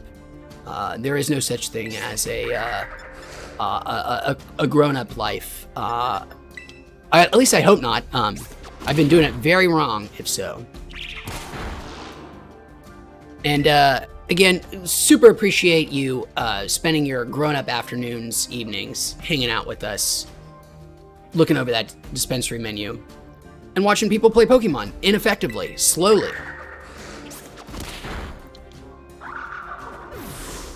We already had our young ooze. That one's got to go. You know what? I should probably heal up my Mon. Diglett. There's Diglett. He's an OG. Well, I was trying to pull up my menu here.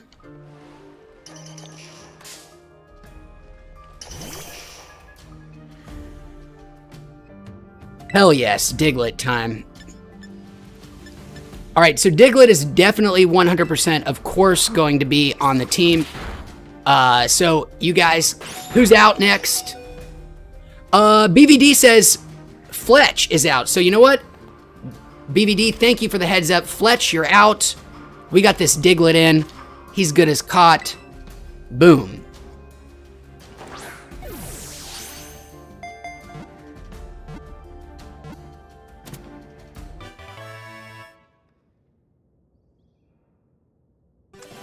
All right, this will probably be like the 100th time Nintendo has had to come up with something to say about Diglett.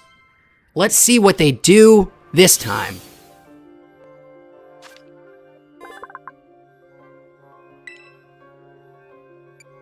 No. Yes, we're going to add him to our party. But first, Diglett. He's the mole Pokemon. Well, thank you so much, Mr. Hernandez.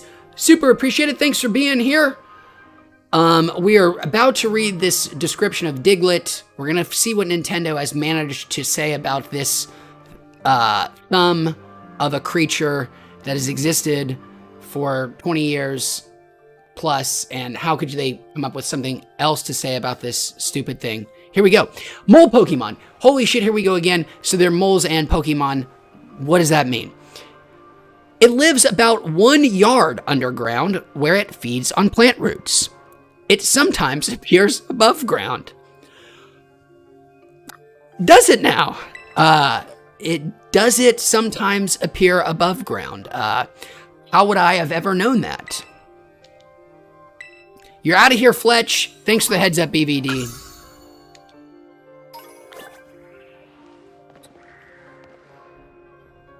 I'm trying to pull up my menu here, my sick phone. Pressing that X button, but no luck. Maybe it's, oh shit. It's a whole pack of these bastards.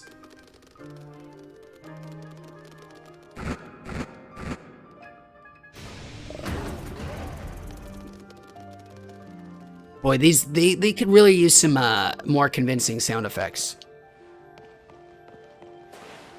Thought I saw a little item back there. Nope. Mega64 with the suggestion says, try going to the Switch menu and going back. Well, here we go. Not yet. Mega64 says, or give this cutscene a finish. That's probably gonna fix it, is my guess. Man, the few things that I'd heard about the game is that the Switch cannot handle it, and that it is also shockingly buggy, which seems very inexcusable. Again, this is what, the third Pokemon game in a calendar year for Nintendo. They also in addition to having their massive spin-off that was as good as any of the mainline games in forever, Legends Arceus, they also had a remake of one of their old ones just a year ago, I think. And now they have this one. Maybe Nintendo and Game Freak, that's the developer, right? Bitten off more they can chew, and should have, held one of these back. What? I had been bragging I've never lost in a Pokemon game. I think I'm gonna have my first forced tumbling.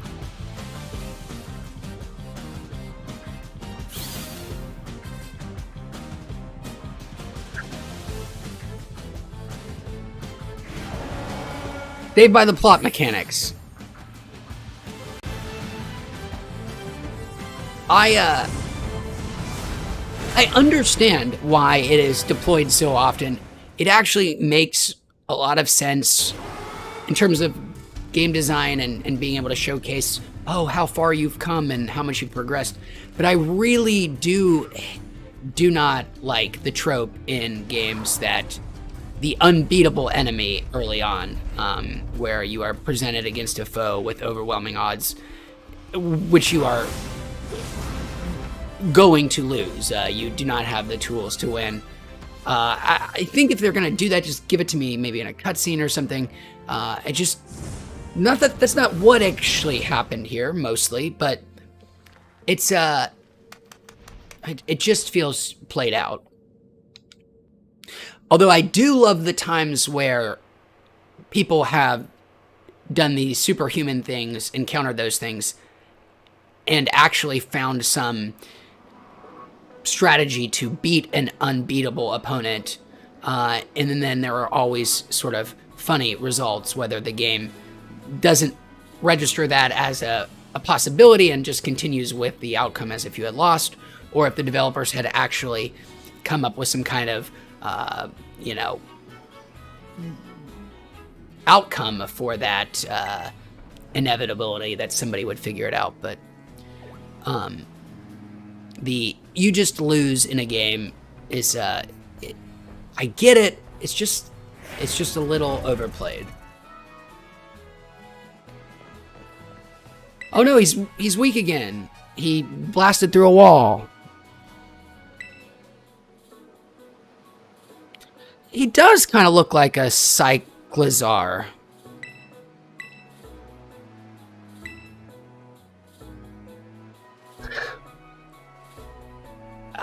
Those are your dialogue choices. My big head is covering it up. These are the things you have to discern from. Hard to say, or I don't know. Why give you a choice? It's hard to say. I don't really know why they would give you that choice there. Oh shit, guys, I'm so sorry. I've been letting chat linger. Oh my god. We're gonna catch up here. I'm gonna get through all this. You and this fella look perfectly in sync, facing down that Houndoom. Yes, we did. I didn't even tell it.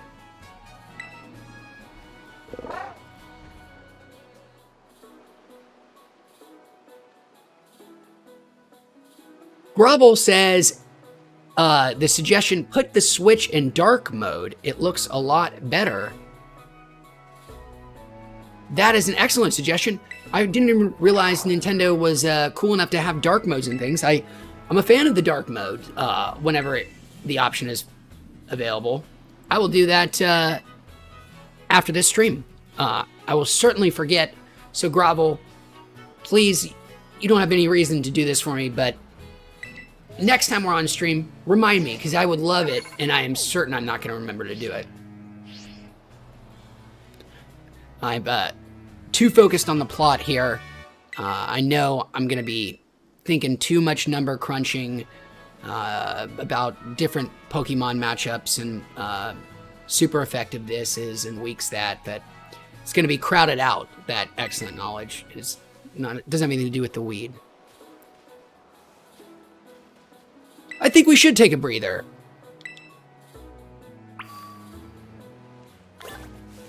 All right, we can go to the lighthouse to relax. Auto heal.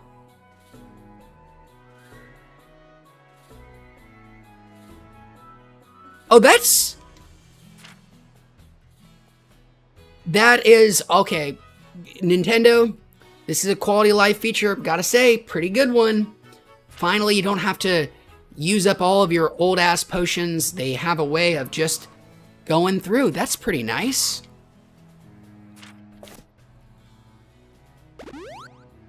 Probably didn't need to waste all of my potions, but you know, I'm guessing I get them healed up in just a second. All right, let's see if we missed anything before we go to that lighthouse. I bet we got all the mons along the way. We had ourselves a Diglett and some preposterously stupid named weasel thing. Do we hit that level 10 yet? Not yet. Lechonk, I need to get to level 10.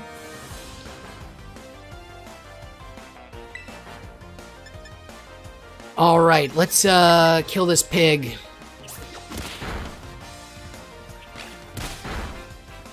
Now, do people eat Lechonks in... Are there pigs and Lechonks in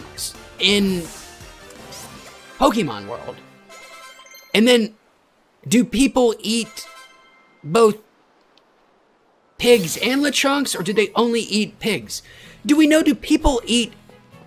It seems like people do eat Pokemon too, right? They don't just eat animals in this world. Pokemon are also on the menu. I feel like people who are fishing Pokemon are going to eat some Goldines and shit. Or am I mistaken? What is an animal? What is a Pokemon? And what is this dude's hair? Holy shit, is he a snazzy mofo?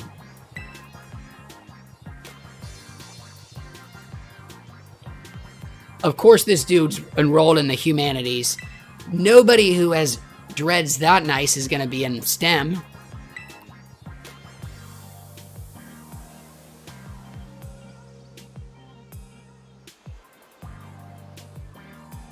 Wow. Look at that lock. Ooh, thank you for the heads up, Mega64. We're going to power through till we get to that point. More bizarre dialogue distinction.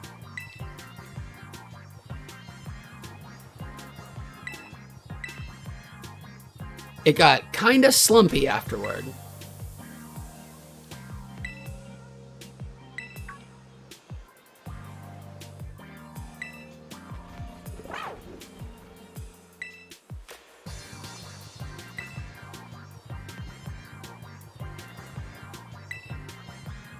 You can tell they kind of skimped on the animation budget for these characters.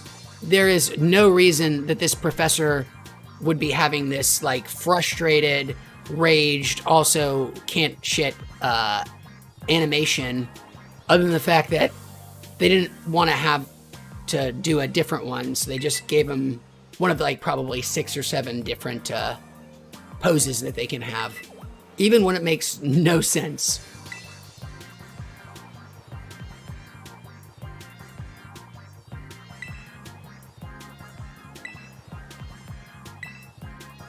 Oh, I think I'm going to battle this professor here.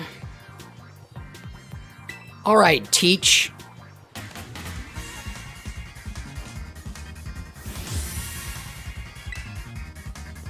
Oh, he's just a trainer. He's not a professor. Squovitz, that's their name. This is the Pokemon that was hanging out at my mom's house. I hate these little bastards. I hate them. I hate them. Arven has got a bad taste in his mouth. I'm gonna wreck this motherfucker. Pardon my French.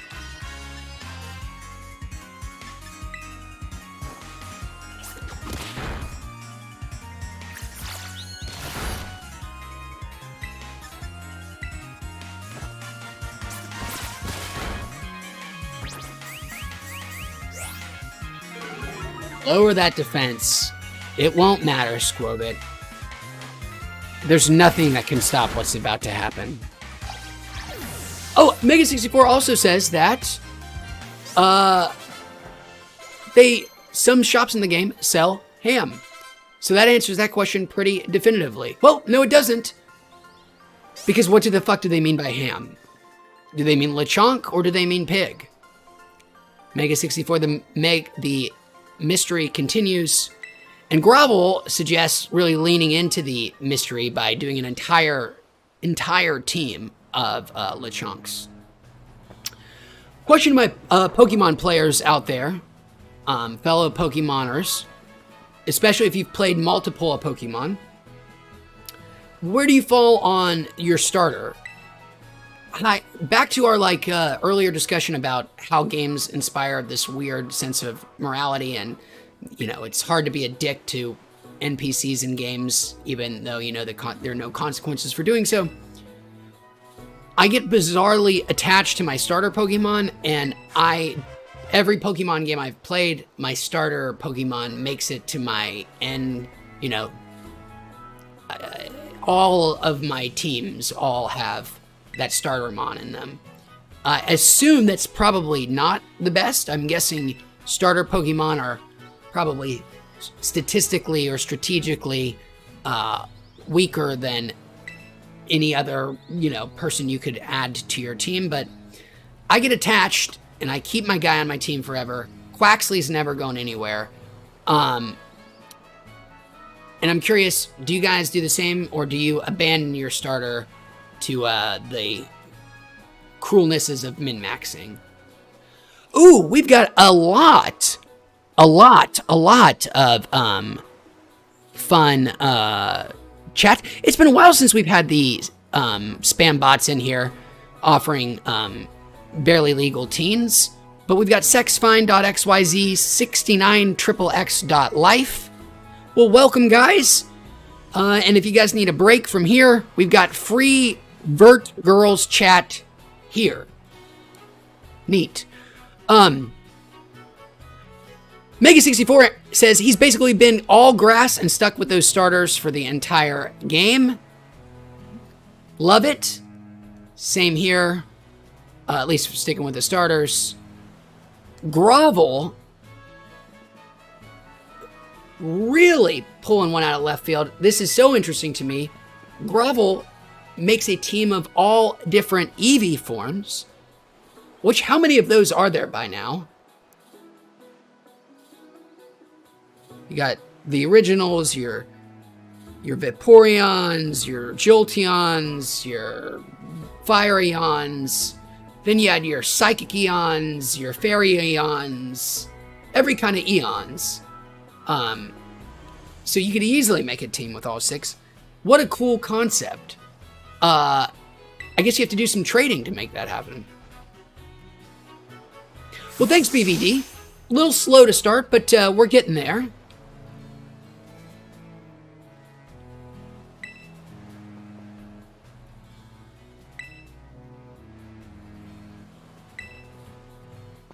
Oh my god, we gotta climb the lighthouse and look at the view.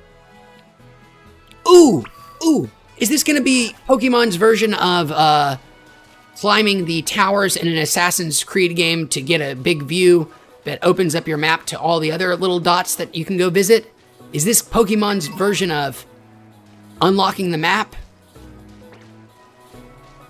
Let's find out!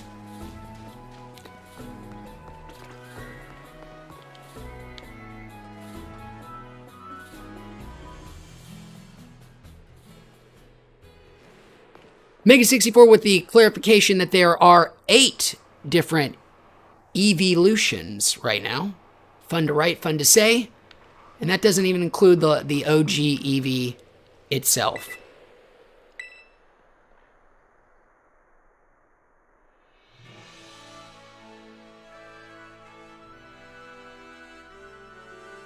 Holy shit, is that a smeary, gross mess?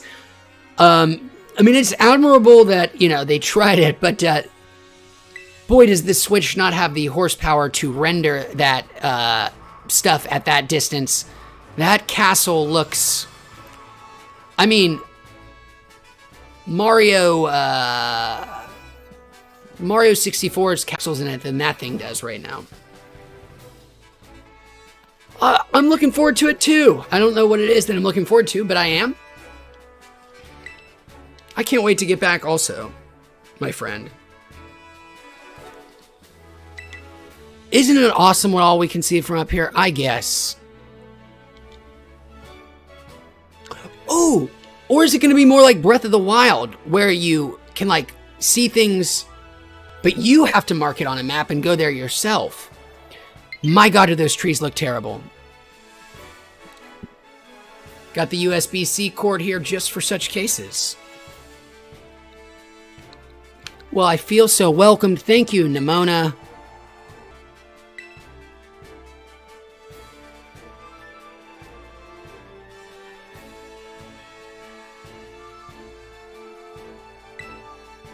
Ooh, Mega 64, that there is a Switch 2, or whatever it will be, somewhere waiting for a Breath of the Wild 2 to release, and that this game is not actually really meant to be played on the Switch, but is truly meant to be played on whatever the Switch 2 will be, and that you will, of course, then get to be able to play it on there, and it will be better. I hope. Look at all these fresh mons.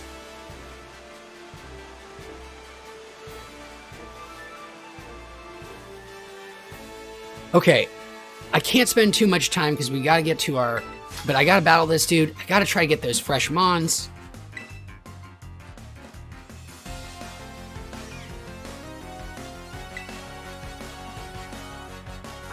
Let's do this, Elian. Oh man, I have killed so many Tarantulas already.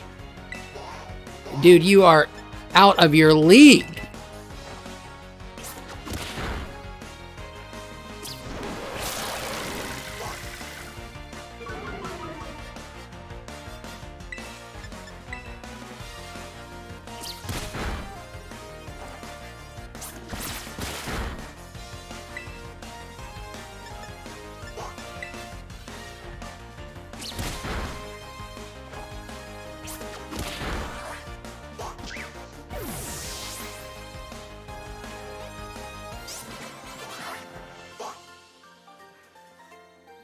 Smoked you, little dude. You shouldn't have tried. And now what's he gonna do, man? His one mon is wrecked. He's got a long way to go home. Oh, this is the Azumarill, the once Azurill.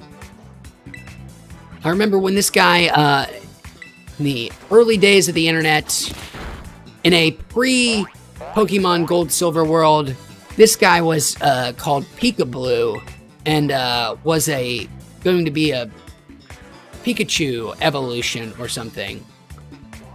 Man, the early days of the internet and urban legends and video games. It was a fun time.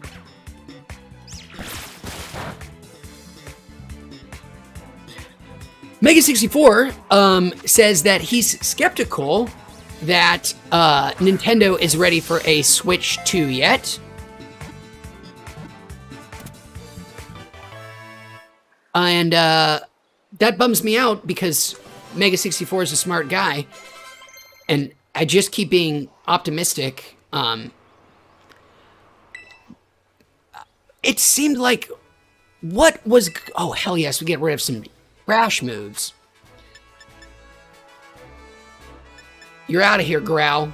You're done. Give us that wing attack. In 2021, at the beginning of 2021, it seems like Nintendo was absolutely working on something more than the Switch OLED. They were all of those just incredibly rapidly moving rumors about a Switch follow-up, or if it was a Switch Pro or something. It all seems like it amounted to nothing, and it seemed like the Switch OLED was a stopgap And now the Switch OLED is a whole year old, which is crazy. I mean, the Switch is about to be 6, and it wasn't built on the most cutting edge of hardware to begin with. Azurill, the Polka Dot Pokemon, normal fairy type. Its tail bounces like a rubber ball. It flings that tail around to fight opponents bigger than itself. What a brave little dude.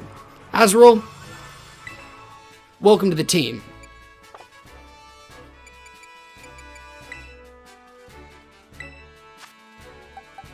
Lechonk, you're out. You're done. Hate you. Azurill, normal fairy type, you're in. AKA Peekaboo. BVD remembers the Peekaboo rumors of the day back in the year of our Lord 1999. Good old Psyduck.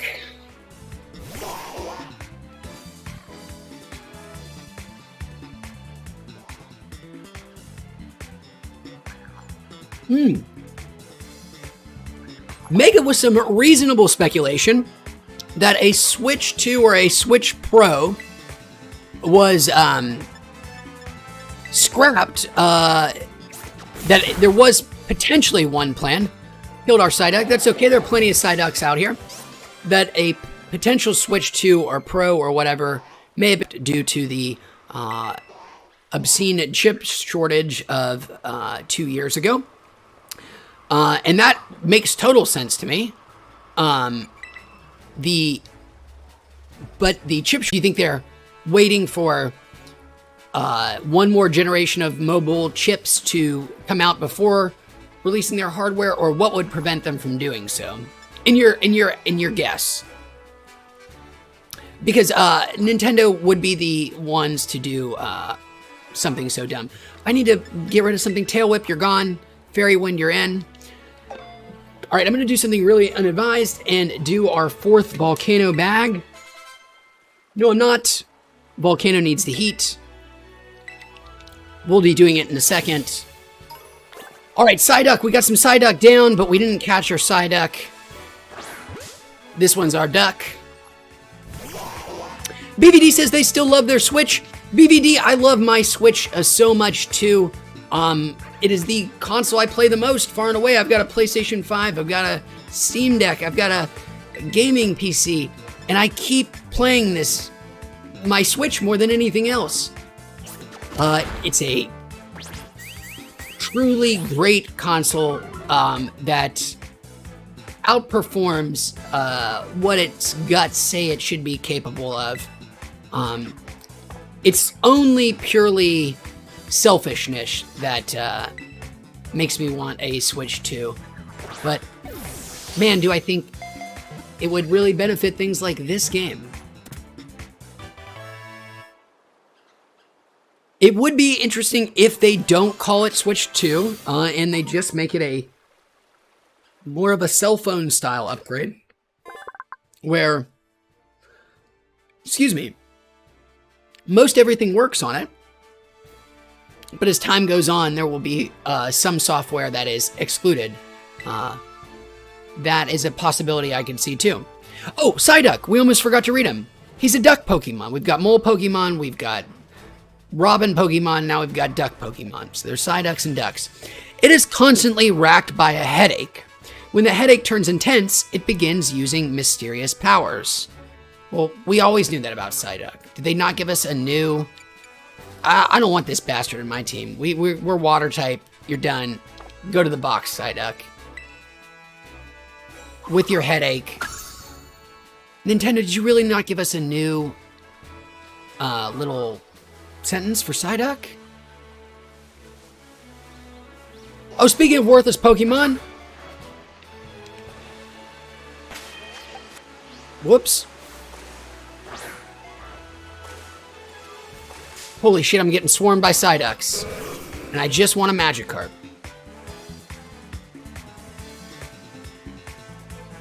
Gravel, I have a shameful admission. I have a... And I will sell it at some point. I have a Series S. And I feel bad about it. I wish the Series S fundamentally did not exist, to be honest. I think it's bad. I think it's a bad thing that there is a... I hope... It seems certainly bad for the industry as a whole, the idea of advancement, and it just makes me hope that Sony will continue to push the envelope if Microsoft can't. I think the Series S, the underpowered Xbox, is a total mistake, and is going to just, as time goes on, continue to be a drag on the current generation of consoles writ large, as people will have to make sure they always have something that can work on that SKU. I don't use it either. I got it close when it came out. I did it to play with some friends. But of course, Microsoft owns everything, and now all of their games are on PC and Xbox, so the idea of any kind of Xbox is largely redundant. If I ever get another one, though, it won't be the S. Yes, we want Bubble Beam. Of course. We want Helping Hand gone.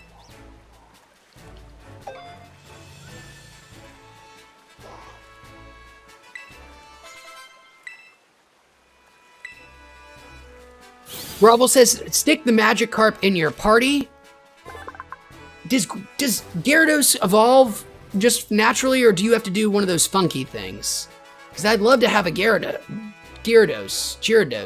the big dragon guy, the thing that makes this thing worth it.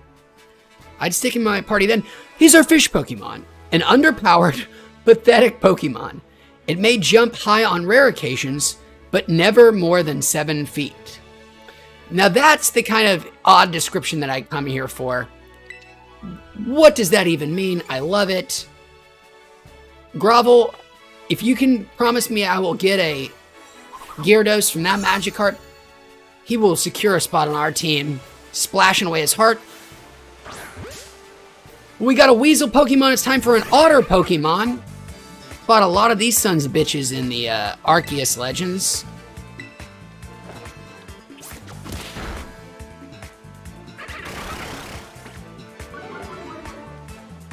Well, thank you, by the way, Mega64. I appreciate that. He evolves at level 20. There he goes. He's in. Running out of Pokeballs. Ooh, BVD had the red shiny Gyarados. That was the one in the center of the lake in gold and silver, right? Ah, the shiny Pokemons. What an interesting subculture of a subculture. They're like people who play Pokemon games just to try to get shiny ones, and that's like their thing in life. And it's so weird to me, but it brings them joy. Just like Buziel brings me joy, the Sea Weasel Pokemon. It spins its two tails like a screw to propel itself through water. The tails also slice clinging seaweed. Neat! Dual-purpose tail. Buziel, you got a great one, buddy. But you're still going to the box. Speaking of boxes, we gotta pull our Magikarp out. Get that bastard leveled up to something a little bit more effective. Also appreciate the fact that you can use your boxes anywhere now. Boxes, okay. We're gonna swap out Hoppip. Hoppip, don't need you. You're done. Magikarp, you're in. And he's level 7 already. He'll be a Gyarados before we know it.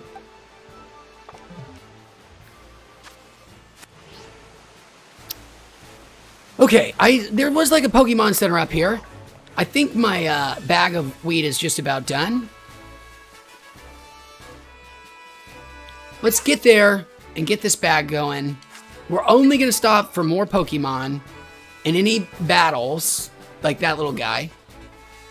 But this little Wooper, I think that's his name. We don't have one of those. Not sure we're gonna have another opportunity for a long time, so we gotta make that pit stop. Holding off on this. Wooper.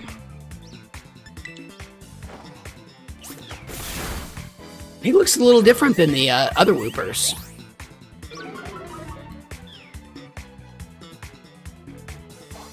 Ooh. I'm already one ahead of Mega 64 by getting that Booziel. And I'm sorry, Mega 64, I'm trying to get us to the...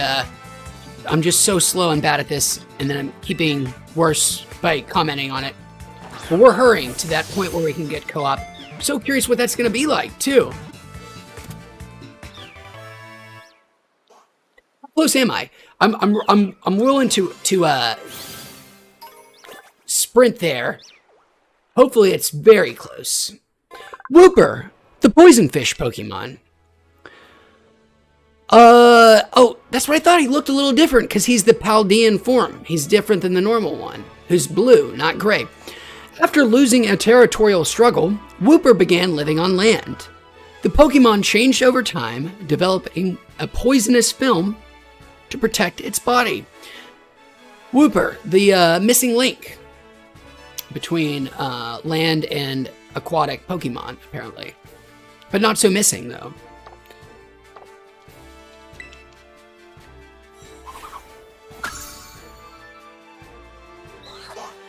Got ourselves a Wooper.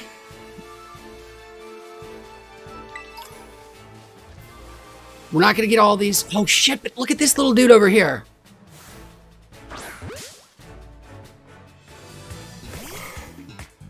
I think I recognize this guy. Maybe Ralts. Maybe not. What a great name. Ralts. Okay, he's bug type, so I'm guessing he's a bug. Don't want to hit him with that. Just pound his ass. Oh, don't you do it. Not confused.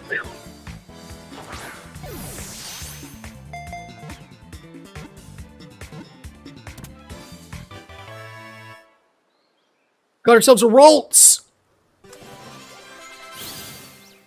I'm excited about reading this description. Oh my god, Ralts should go on the team.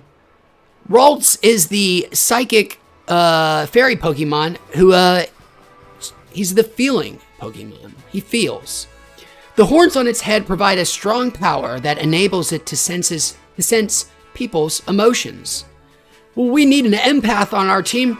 Ralts, welcome to the club. Somebody give me somebody to eject. Anybody can go for Ralts. IMO. BVD says that Ralts' evolution is fire.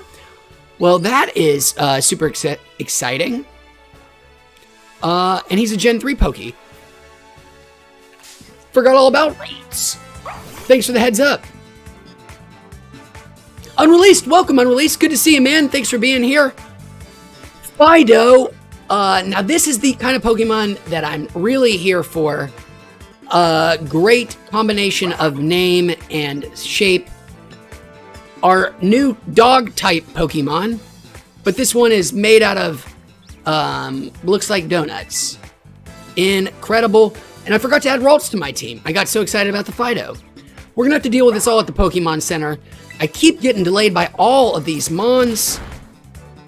How many? Last time I remember checking, so this was probably Sword and Shield. You know, I know there's some more since then, but last time I remember checking, they were up to 42,000 different Pokemon. And I wonder what they're at now. And I only remember about 100 of them, but I think it was 42,000 is what they were at.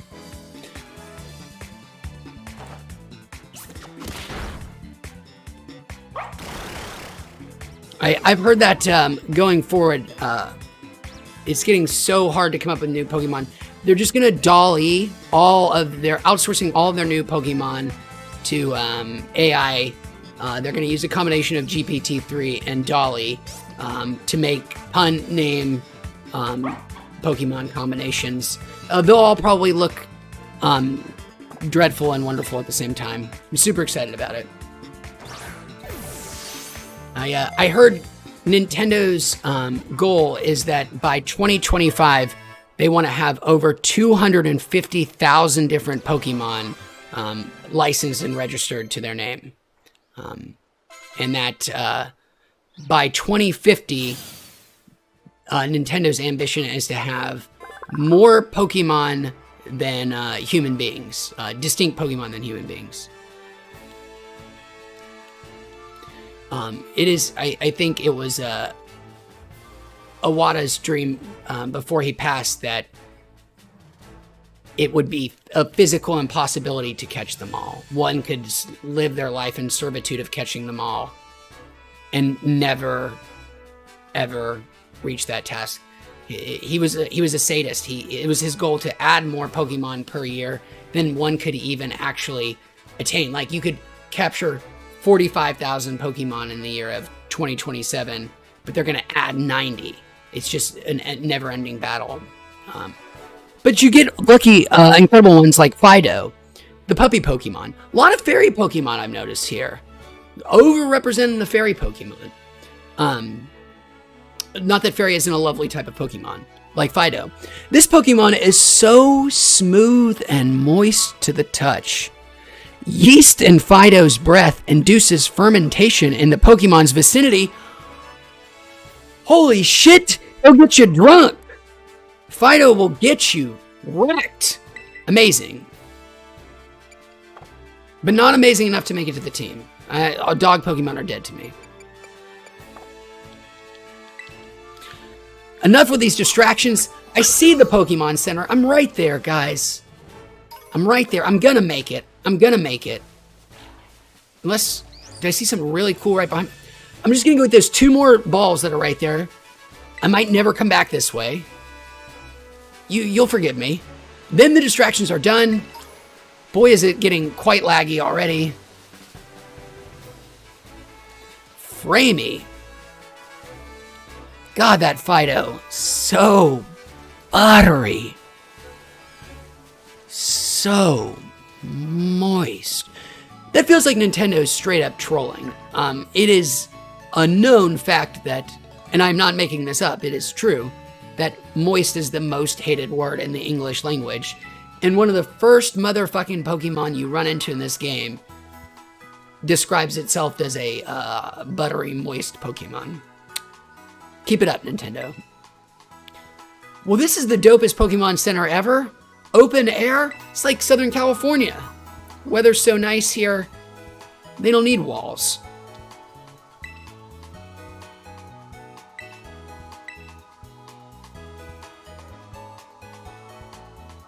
Mega64 says, this is the moment you may want to restart. I will take your advice on that, Mega64. Thank you. After we get through this explanation, because I don't know how this works, of course, I will do that, and I will take our little break, do some weed, and get back to the modding. They take league points. Neat.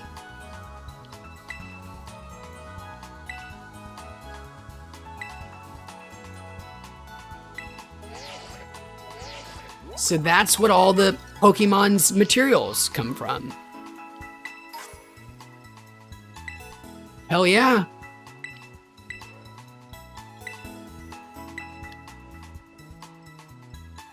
I can now get adventuring companions.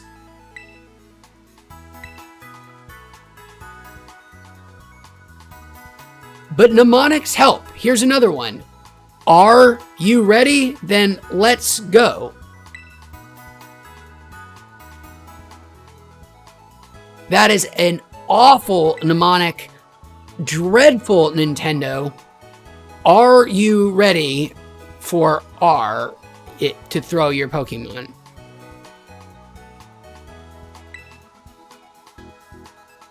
What? Your Pokemon could go battle on its own?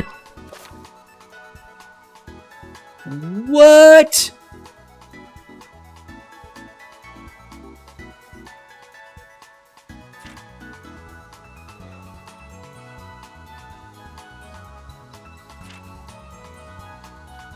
This is mind-boggling. Your Pokemon can just go mix it up by themselves?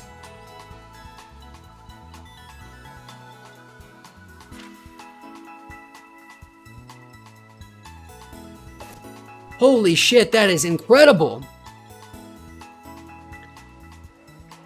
Wow, that's mind-boggling. Okay, we're gonna save. Well, first we're gonna heal up our Mons. Yes.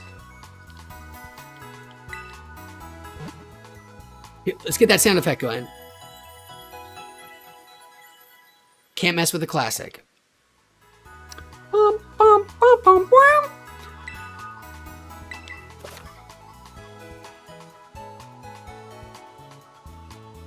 Oh, they'll give us some tips. All right, so we're going to take Mega 64's advice. It's auto-saving for us now, but we're not going to trust that. We're going to save for real. And now we are going to restart the game, which apparently helps with the myriad technical problems that the game is experiencing. And I am going to take this moment, close the game.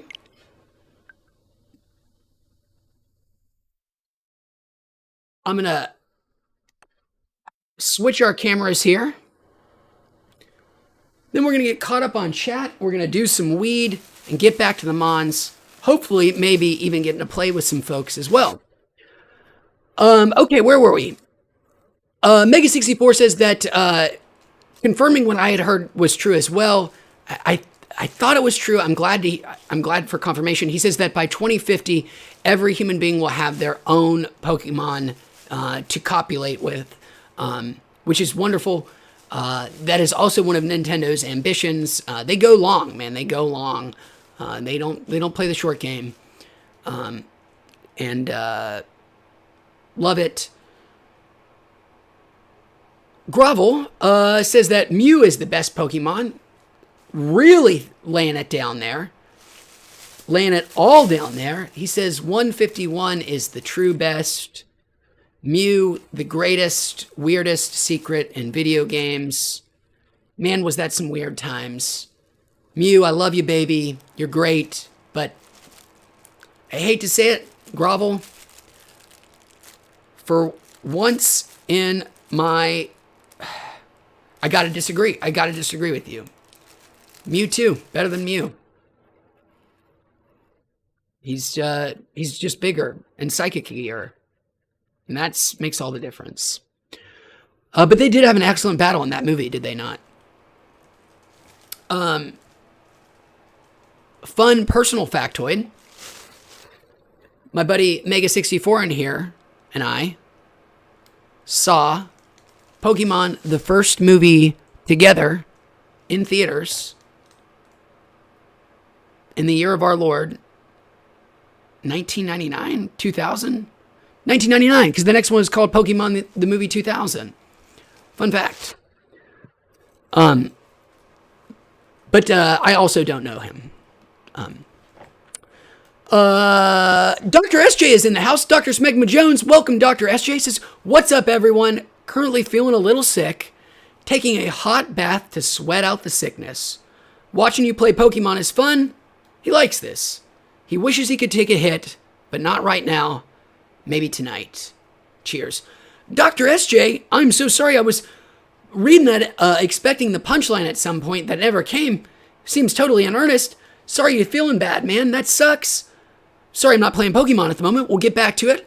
And Dr. SJ, I mean this in the best of intents, but this fourth volcano bag that you can't do any weed yourself right now, we'll do it in your honor. Mean it in the best way, not to rub it in. Thanks for being here, my friend. BVD says, I remember when there was only 150 Pokemon, and that special one, which was Mew. Talking about Mew and Mewtwo. Great times indeed, BVD. Great times indeed. Okay,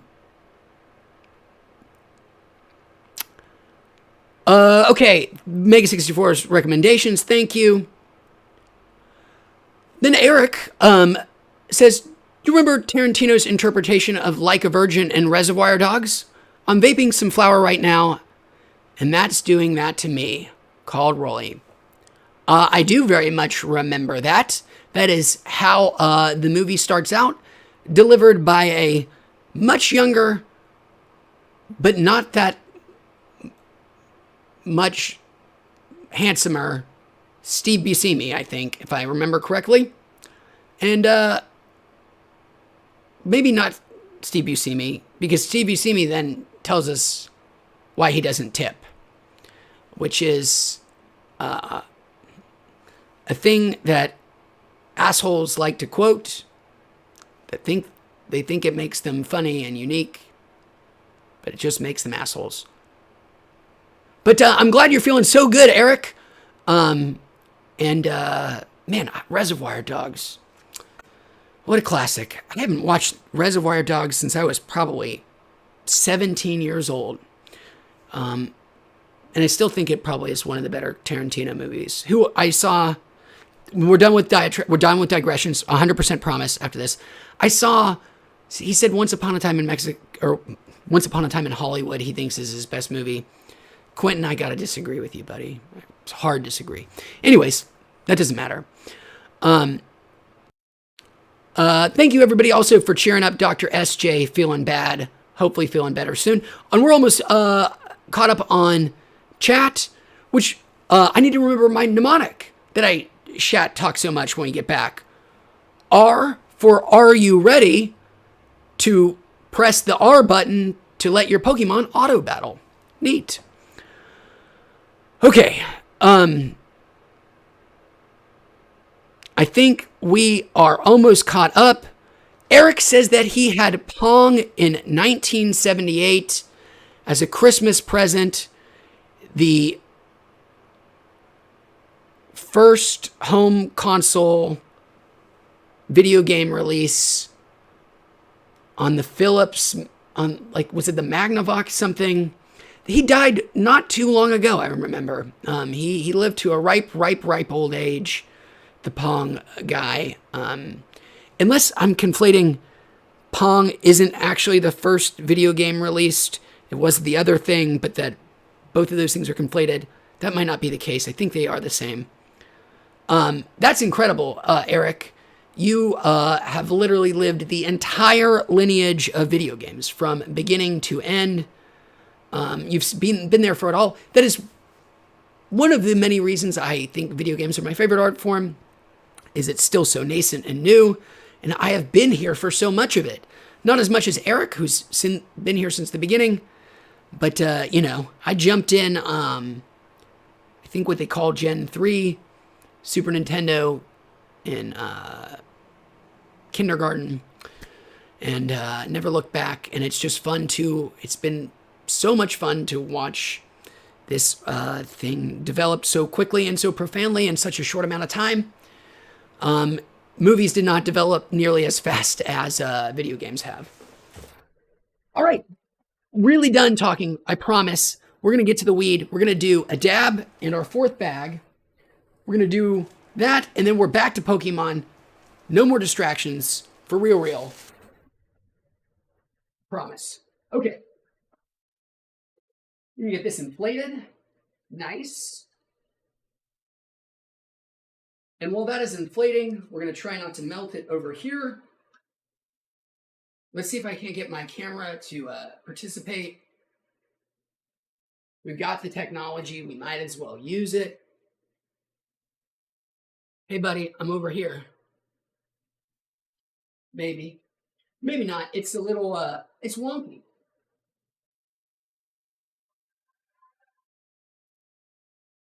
Okay, we'll put this off to the side. Shit. Very high. And Dr. SJ, this dab will be for you, my friend. Hope you feel better soon. I'm not sure that this is going to help, but thanks for being here or something. I don't need to be doing this, but I appreciate it. Jesus Christ. Here we go.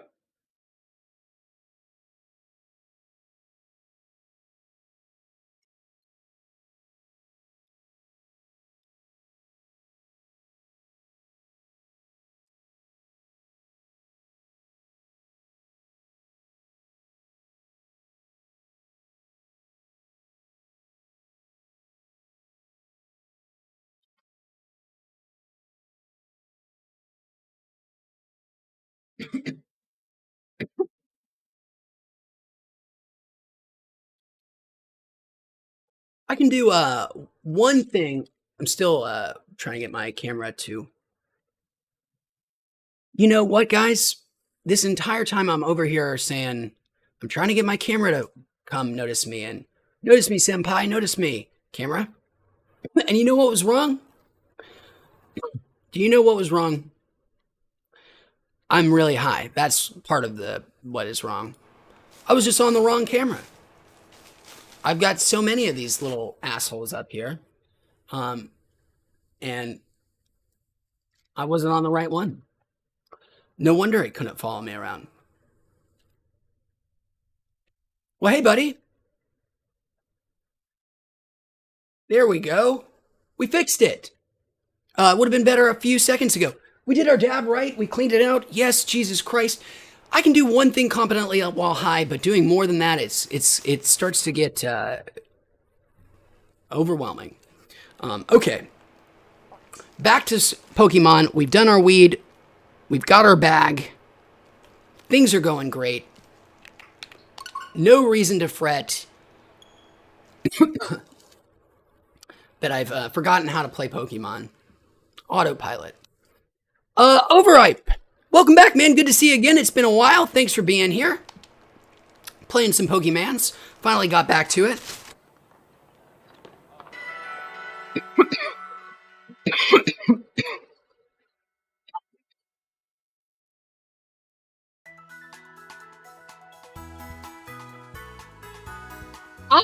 Grovel, I missed your question. Grovel asks, Wheats, are you playing Vampire Survivors? Grovel, I played so much Vampire Survivors. I played it like 6 months ago, and I know so much has been added in the meantime. And I would love to go back, but I played probably 40 hours of Vampire Survivors in like 2 weeks. It was really bad. It's almost impossible not to. It's a game where I actually was playing it, and I knew it was something that my wife would love too, and I grabbed her. I was like, okay, just grabbed her, sat her down in front of the PC, and I think she played Vampire Survivors for like, I didn't tell her anything, not that you have to. It's literally the game that requires the least amount of explanation of any video game ever. Even maybe more so than Pong. Not true. But you get what I'm going for. And I think she played like, 4 hours of just run after run after run. And I was only a little jealous because I couldn't play Vampire Survivors. How do we play online? I'm good, thanks. I'm looking to play online. I thought it was, this looks like the green online. Technical machines. That's what I thought. No. And you're just about, is it through my phone? It's probably through my phone. Let's check out the phone. Pokeportal. Let's see what this does. Charlie Rico, welcome back, Charlie. Charlie Rico says, after our conversation last night, and then an ellipsis, oh my God, Charlie went to order a Volcano Hybrid. Well, welcome to the club, Charlie. Sorry to cost your wallet. What I know is a pretty penny, but if you enjoy yours even a sliver as much as I do, you're in for a hell of a time. Charlie's gonna be enjoying his Steam Deck, high as a kite off his Volcano. Made some excellent gadget purchases this year. And Mega64 says, go over to the yellow side. My God, right here. Using the Union Circle, you can play together with friends.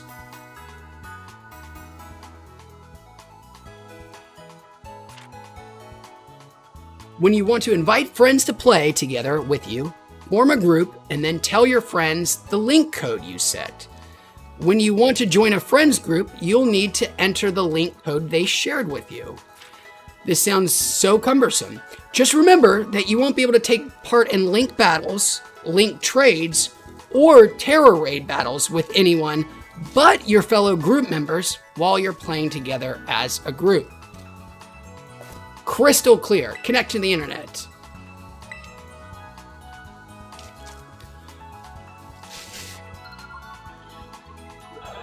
Well, congratulations, Charlie. You have an even nicer volcano than I do. You've got the hookah attachment. Excited to hear what you think when it arrives. Hopefully it'll get there soon. I think they ship out of Oakland, at least in the United States. Maybe they'll have a nice international, I think they're headquartered in Germany, so that would make sense. All right, so we're gonna form a group. Yes.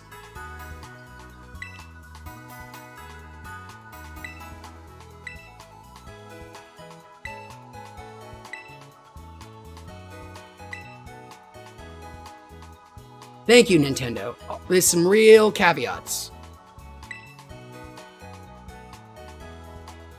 Gathering a group. Well, there's my link code MEGA NKKG53. Fingers crossed this works. Knowing how god-awful the Splatoon servers are and how infuriatingly frequent disconnects and crashes and stuff happen, and knowing that Splatoon probably isn't going to outsell Pokemon this year. It's surprising that I would even say that.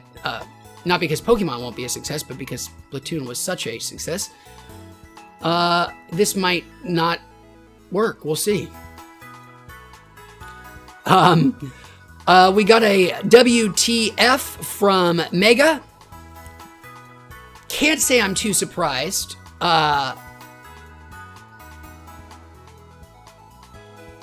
Oh boy. Now, there are many ways in which I thought this could go wrong, but it not having the requisite, password structure to accept that code is not one of them. It only gives him numbers to choose and only 4 digits. So bizarre. Okay, let me see if there is anything else I can do from here. It doesn't look like it. Mega64, do you want to try making it? And I will see somehow if possibly I will have better luck. Not optimistic, but I would love to give it a shot.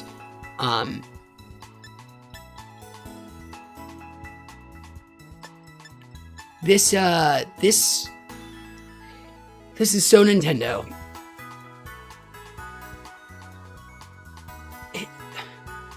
There are literally free off-the-shelf solutions for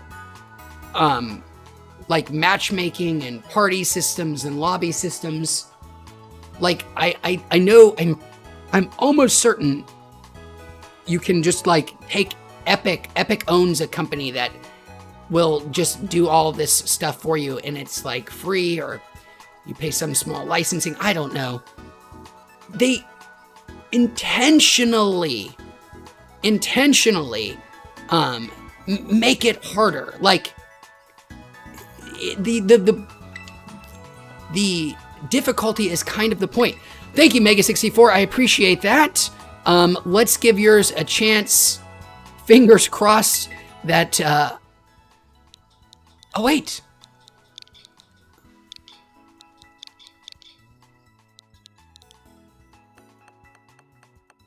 Nope.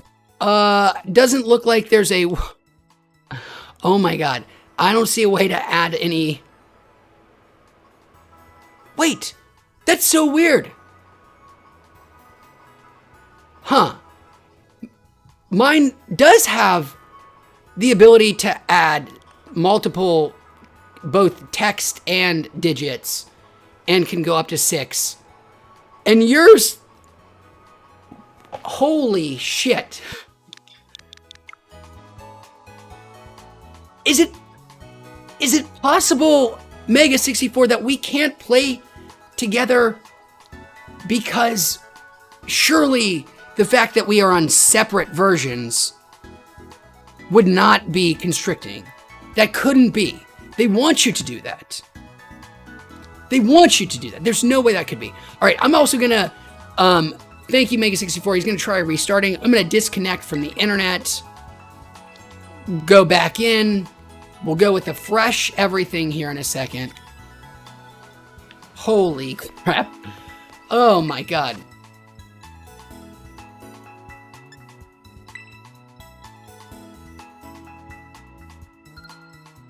Oh! Mega64! I wonder. Wait, I can. I'm going to be able to. I don't even have to ask. I can do this from process of elimination.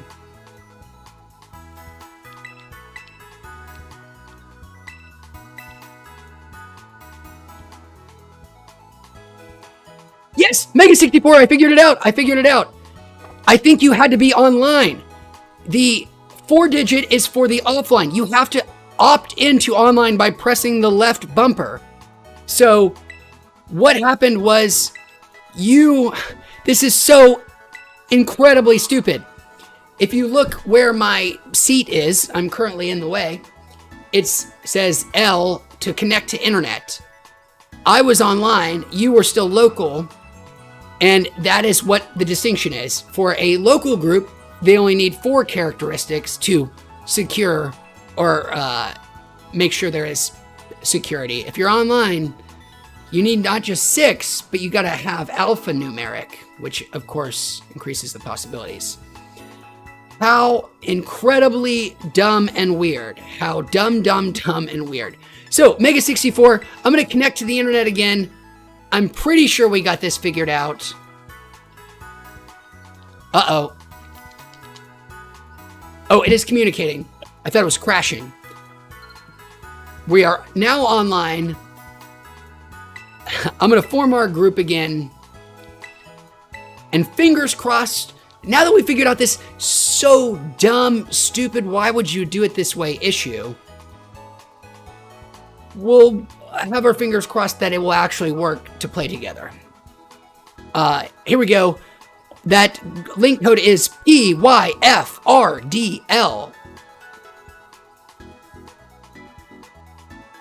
PYFRDL. I was going to try to come up with 6 different words for those to make a sentence, but I got stuck on P. I was like, what's a word that starts with P? He's here! Fingers crossed.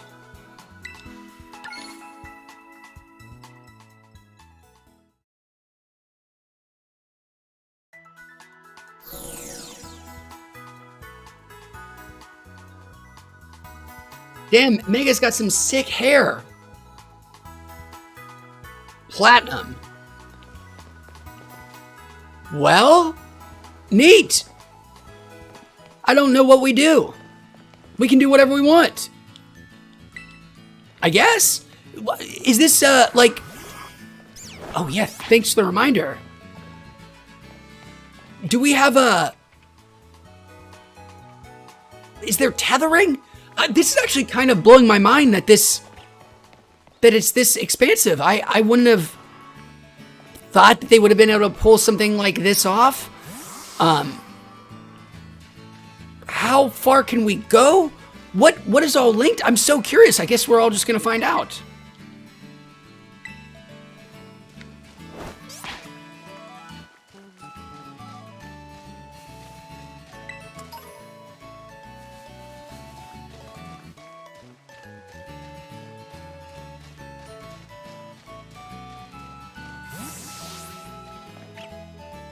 Wow.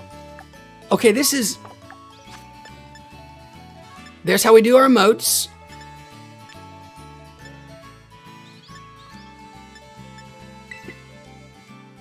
Sick. And just like that, man, some of the cynicism is fleeting again, and this is looking pretty dope. I gotta say, this is pretty interesting. I still have no idea what to expect from it, but I've always wanted to play a Pokemon game with somebody else. Can I see you on my mini-map?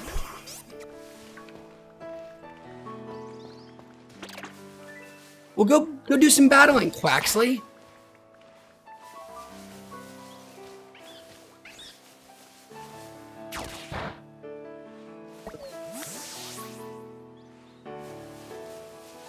That quick, huh? Well, I already lost Mega.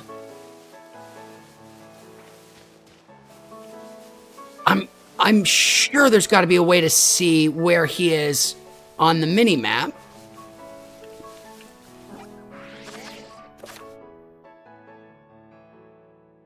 Oh, nice. You get rewards from catching things.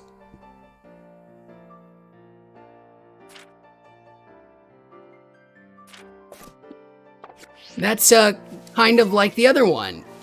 They gave you a bunch of the spin-off from earlier this year. They gave you some nice rewards for catching stuff, but they wanted you to catch a bunch of the same thing. Ooh, this one's glowing. That's a technical machine.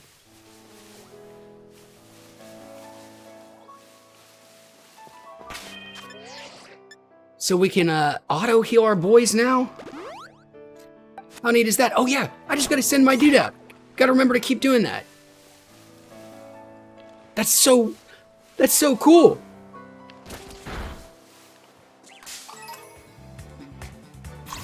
Uh-oh, Squovitz.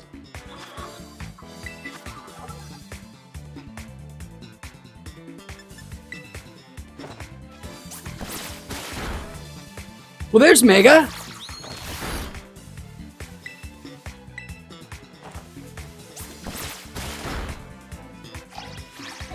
It sometimes looks like Mega's got a perpetual peace gesture going. Yes, it does. It looks like they can't stop doing the peace emote, which is great. We know you mean no harm. A little Bonsley. I think that's its name. Yes.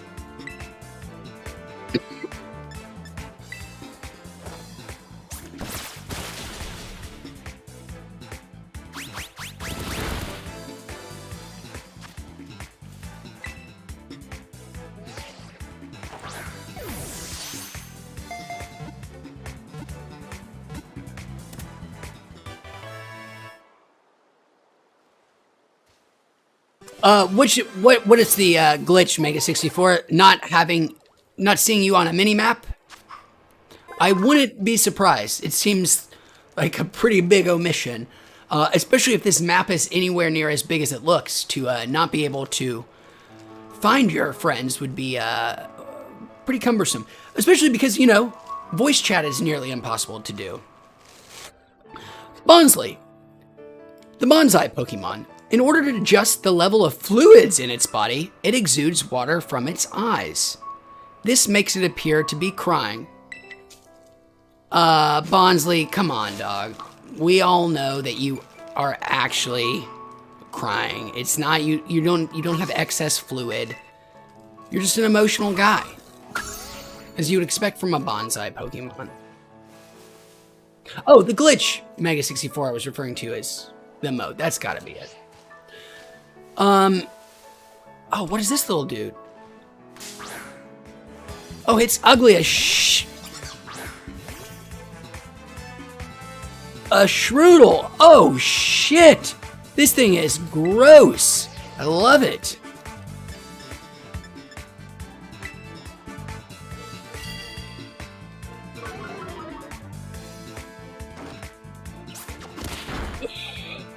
Mega 64 clarifies that the glitch is if you go to an expression, you get stuck in it. Pretty fun glitch. Now your glitch, Mega, is that as you can probably see on my screen here, you're holding your Rotophone this entire time, but not holding it in your hand. It's like a foot beneath your body. Oh, this Shroodle is effing me up.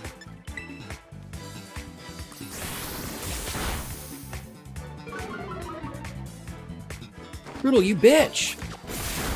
Wait, I was supposed to capture him. What am I doing? I think he got me so worked up that I just murdered him. I don't feel good about myself there. I hope I can find another Shroodle to replace that one. I mean, that's not the only thing I care about. He died and all. But, ooh. So what happens if I battle?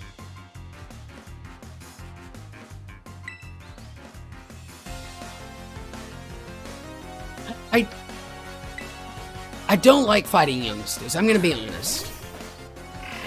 It's demeaning to me and the youngster. I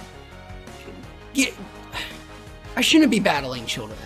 I mean, I know it's a game for children, but let kids beat up adults or something. Or just don't let me as an adult feel bad for beating up children. One of the two. Choodle. Wing attack's not gonna be very effective. Nor is a water gun. Charlie Rico says, if I tried the new Call of Duty, I have not tried it. Not from any hate of Call of Duty. Not a multiplayer guy. I say that as I played 6 billion hours of Splatoon last month, but I will play it at some point when it's a little bit more affordable. I hate myself for how much I do enjoy the single player of those games. They are so dumb. I mean, they're Michael Bay movies in video game form, but without the occasional artfulness of Michael Bay. And kind of still enjoy them somehow, and I will play this one too. It's apparently very pretty. How about yourself, Charlie? Have you played it? Mega, where do you want to go? I'm following you. You're... Oh, this Pachirisu, that's right. He's an electric type. I gotta be careful, but I gotta capture it too. Don't want to kill him, no matter how much this little bastard pisses me off. It's okay, I can take it. I don't care. Switching out Pokemon takes too much time. Mega64, I know what I have to do before we go off to do whatever it is that we want to do. I gotta go buy some more Pokeballs. Capturing a lot of these bastards.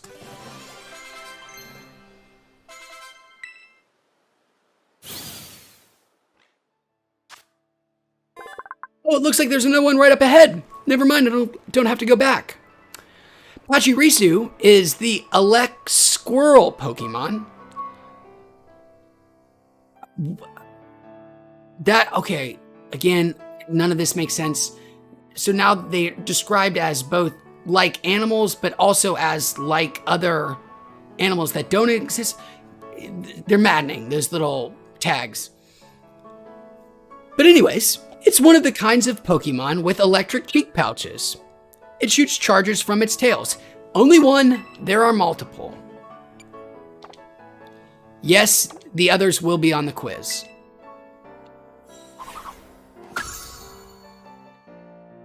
Our dumb animals only keep, fodder in their cheeks. Pokemon keep electrical charges in theirs. Proving again, Pokemon are better than animals. What is this homie's deal? Let me go heal. I don't need to heal. I just want to talk to you.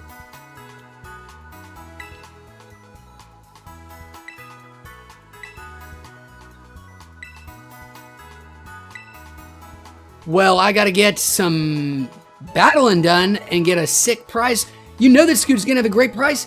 He's wearing a suit. He's got a mustache. Son of a bitch looks like Tony Stark.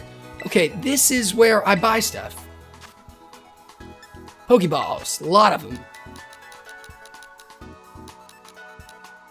Give them to me. That's a lot of my monies. It's okay, we're investing for the future.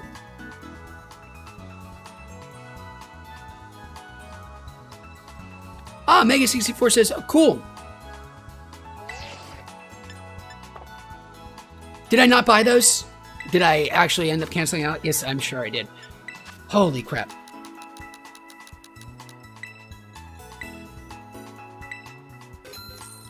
Oh, no, I'm looking. They're two different currencies. Because, of course, it's a modern game. You can't just have one. I've got league points and money. Damn it.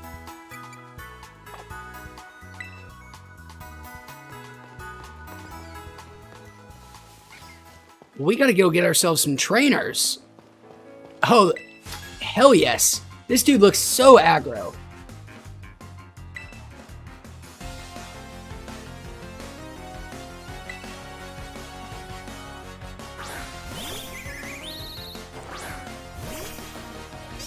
One of the many types of Birdmons.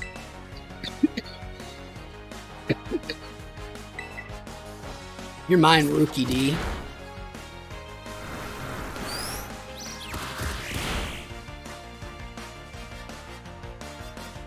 Nice to know that there is not at least any kind of microtransaction hooks for those currencies, according to Mega 64. I guess I forgot to heal up at the whatchamacallit. That's okay.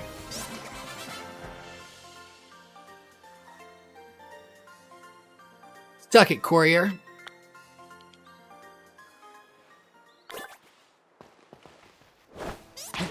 Keep forgetting to have my homie out. Let him do his own thing.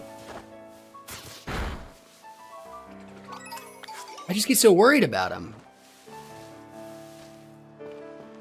He's my little, he's my everything. He's my Quaxly. I'm pretty excited to see what Quaxly's gonna look like when he evolves, man. I've got a feeling he's gonna look pretty special. Well, come on back, little buddy. Oh, Quaxly, you got all messed up, bud? That's okay, let me get you some healing, bro. I can't leave you all injured, Quaxly. You're my little man. Go fuck him up.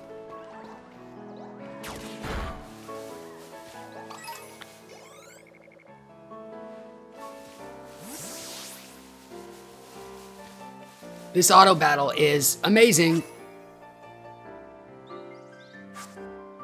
Mega 64 with a tease that's saying Quaxly's final form is incredible. Well, that's going to be many, many hours from now. But that is something super exciting to look forward to. Hopefully, before too much longer, we might even get a glimpse of next version. Second form Quaxly. I think I'd heard everything leaked last week. The entire game just got, and somebody streamed the entire thing too. But the whole thing got leaked. I think I heard, which is a shame. There's a lot of good stuff people are just leaving out here. Heading to school? Yes, sir. Always creepy man. Oh, he's a janitor.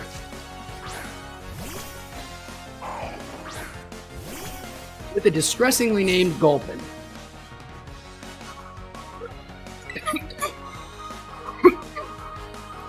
I'm demonstrating my Pokemon ignorance by not knowing what a Gulpin is. To know if I have anything super effective. Oh, you asshole. Putting me to sleep. Not asleep yet. Do it, Quaxly.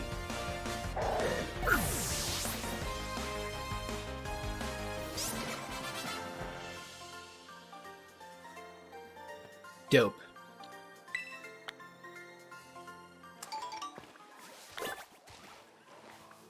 Found ourselves a Chesto Berry.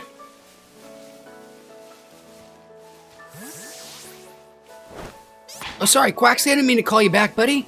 Go do your thing. You do you.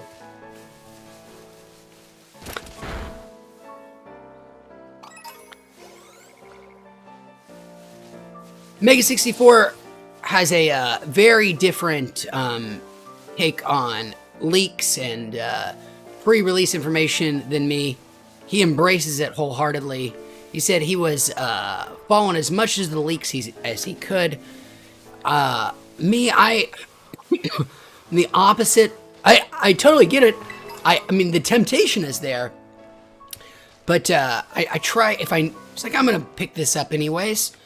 I'll be surprised as the game goes along as to what these mons are going to look like, what mons are out there. But yeah, I'm sure Nintendo was pretty peeved about their precious game being leaked, because it seemed like there was a lot of stuff that was still unknown about it. I mean, that's also from my perspective. I didn't really know anything, but I didn't know anything after the leaks either, before or after. Roly-Coly. Now I have an idea. Wow. Oh, there he is. He's on top of the mountain. Get him, Quaxly. I'm gonna guess water type's gonna be super effective on this dude.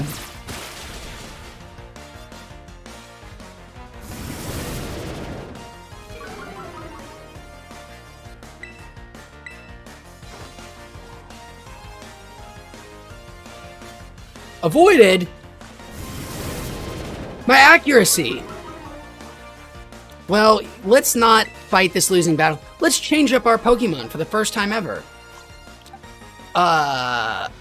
Let's bring out this dude. Peekaboo. Come on out, Peekaboo.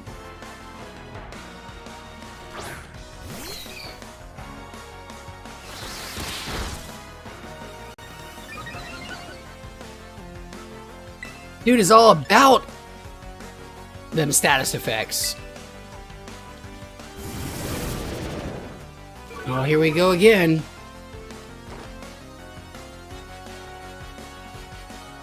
Oh my god. Okay. We got this. Move info. 100... Well, they have the same... Both have the same level of accuracy, so it doesn't... You got this, man. We did it. We got that Pokemon 5 levels beneath us. It only took 2 different Mons and way too many minutes. Of course you can have Charm. Get rid of Water Gun. We've got Bubble Beam already. I'll never use Charm anyways.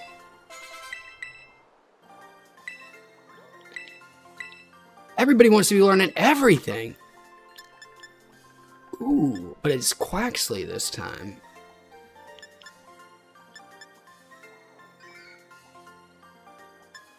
Well, what do we want to do? Do we want to... Let's just get rid of Water Gun.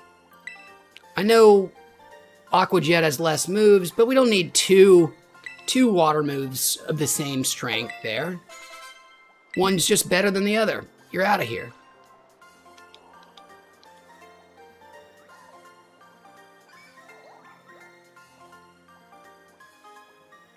I forgot what the question was about rules. Sick. 420 in prize money. Yes. Hell yes. Now that's a sign.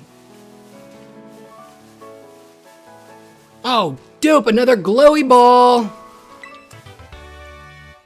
Man, I'm getting them TMs like crazy. Little Water Strider Pokemon.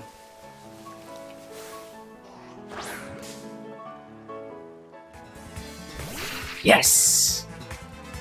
I got to the island somehow. I want this dude. I want this guy. Bug type. He might be a bug type. I'm guessing he's water, but he might be water bug. So better not do that. Well, that might kill him. Pound it is. Good old Pound. Reliable Pound. You can quick attack me all you want, but I've got Pound. Holy shit, I bought too many Pokeballs accidentally.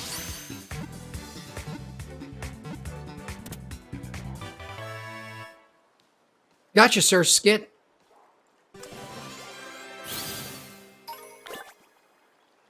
Water striders actually have a very painful bite.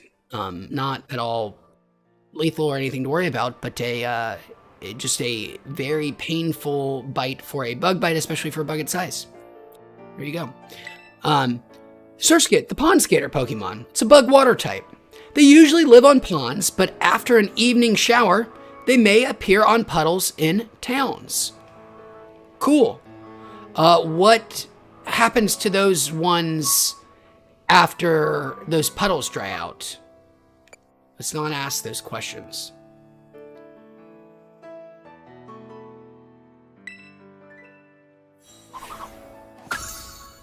Mega 64 says you can break sequence somehow by throwing attacking Pokemons on faraway spots, which is, I guess, what we just did there. Neat. Hopefully we can make our way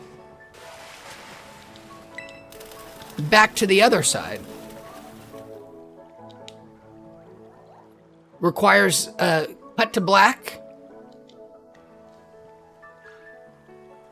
Oh no, we're still on the island.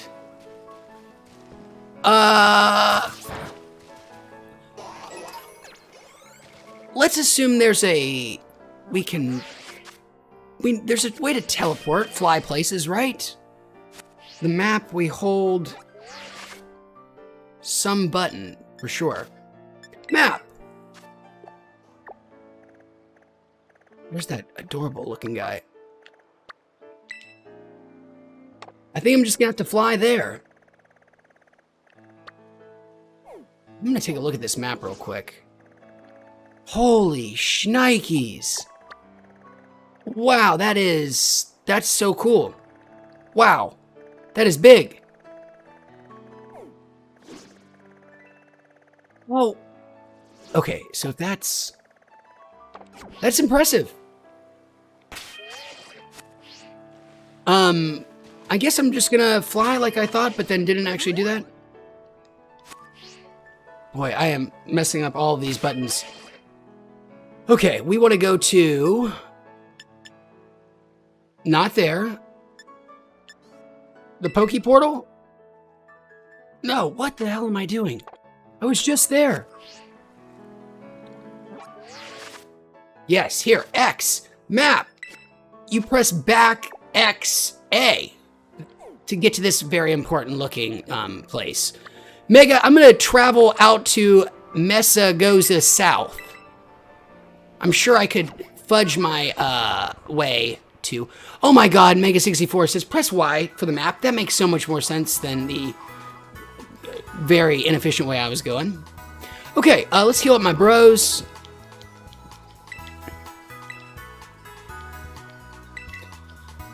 So Mega, what all can we do co-op together? I'm down for whatever. If you want to start doing school parts, or is it only the field stuff that you can do in co-op? I'm so curious where it all begins and ends. Handy functions. Emotes is up, camera is down, outfit is left, notices right. Handy. I did. Give me that reward. Give me that reward. Give it to me. What is it? Okay.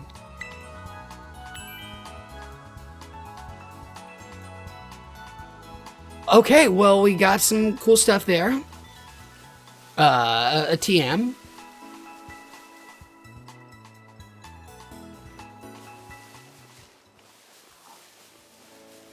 It seems like there's some way to even do co-op battles. It mentioned like something about co-op battles. But I can see this giant gate here, and I've got a sneaking suspicion that it might, well, let's see what happens. Mesagoza. Mesagoza. Oh, shit.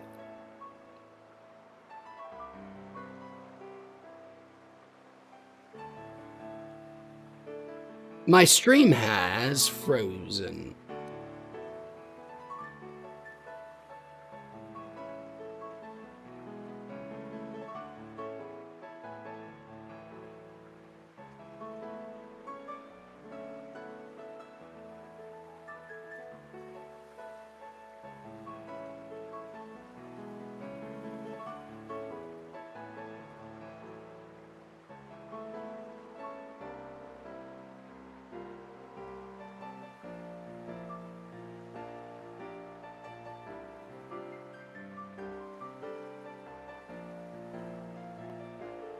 I think I'm back. I think it's working. My bad. We'll see. Maybe have some more technical difficulties. My stream just borked itself there for a moment. Sure thing, let's battle.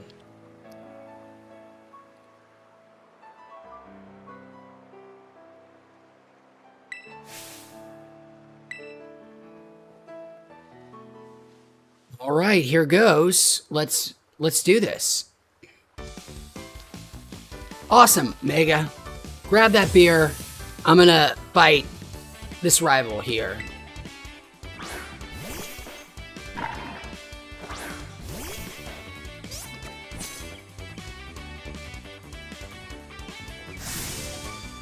All right.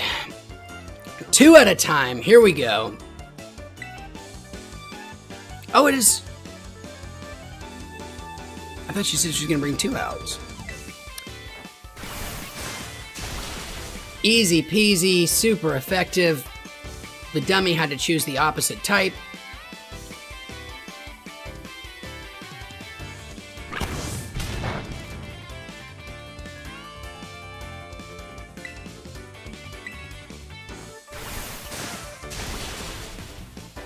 Nice.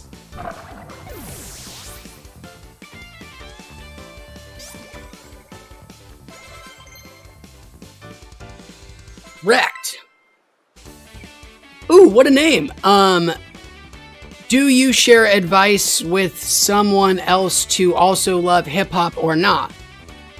I think I'm gonna toke on my front porch. You heard in Chicago, the Chicago Police Department told officers no tickets for pot consumption on porches and in yards. Well,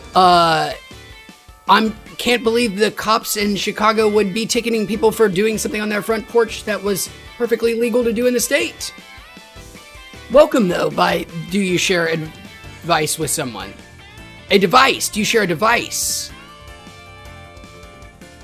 Do I share a device? What kind of device are you? I share lots of devices with people.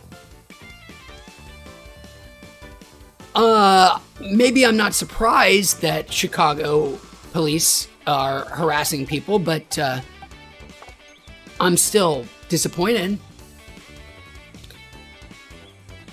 I'm falling apart here. Quaxley!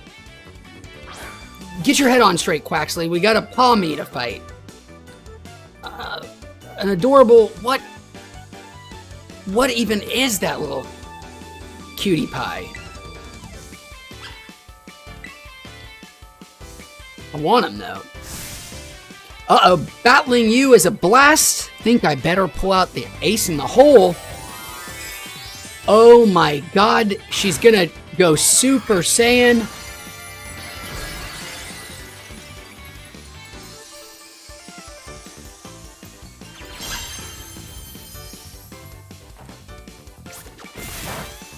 What is happening right now?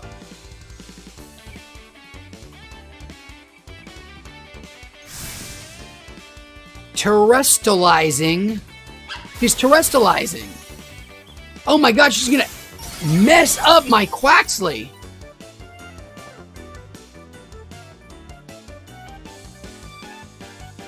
You devious asshole. Well, prepare to get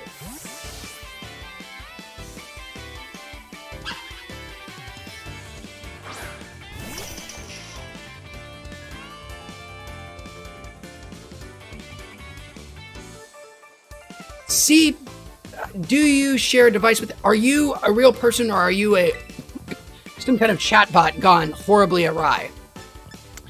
To be under what you are saying, I'm very high, so forgive me, but it's I'm not 100% sure I'm following along here.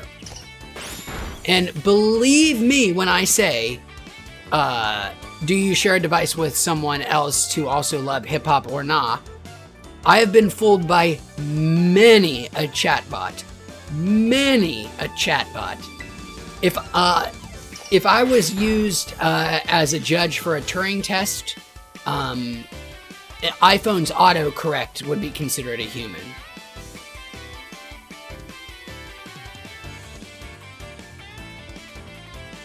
Oh, then I'm so sorry. It's your name that's throwing me off. Diglett. You're done, Pommy. Even with your terrorizing, your terrorizing, whatever it is, whatever terrorism mechanic there is, you weren't enough for my Diglett. Because my Diglett sometimes goes above ground. According to the facts here, Digletts live mostly underground, but sometimes they go above ground. And my Diglett, you better believe he goes above ground. Amazing! Look at what you did, taking on a terrorizer.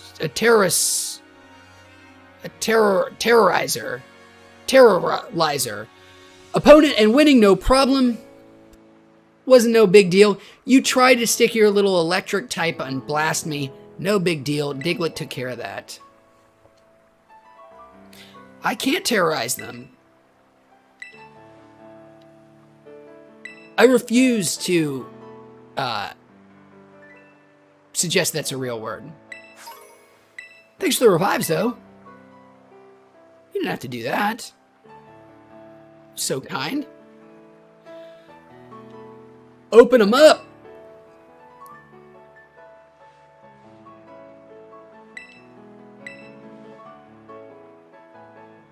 Fair enough.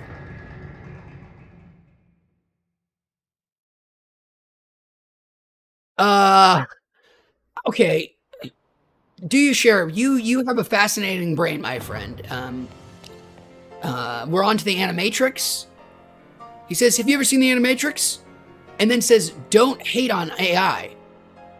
Maybe we've seen different Animatrixes, because the Animatrix I saw, pretty sure the thesis, I mean, I guess I didn't see all of them, but I saw some of them.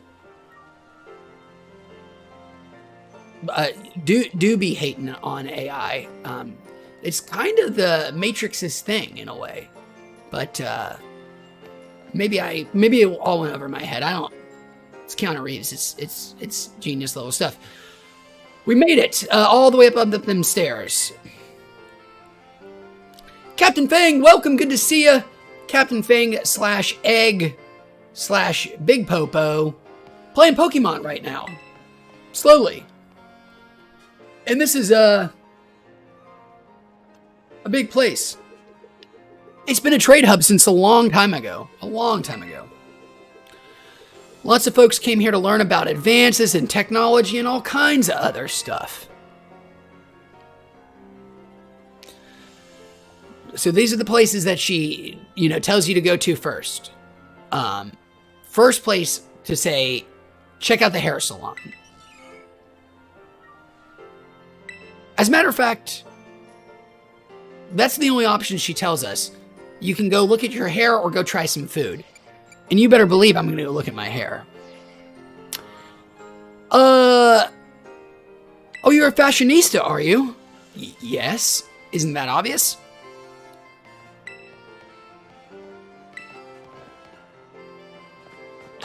So considerate. She's going to let me terrestrialize them. Of course, there have got to be a few. We're going to have to do a checklist.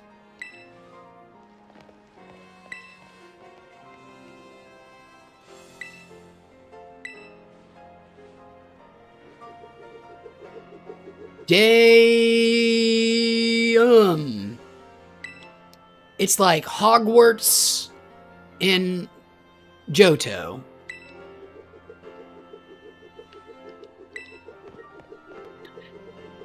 Pokemon, you ask for a lot from your audience. You ask for a lot, but the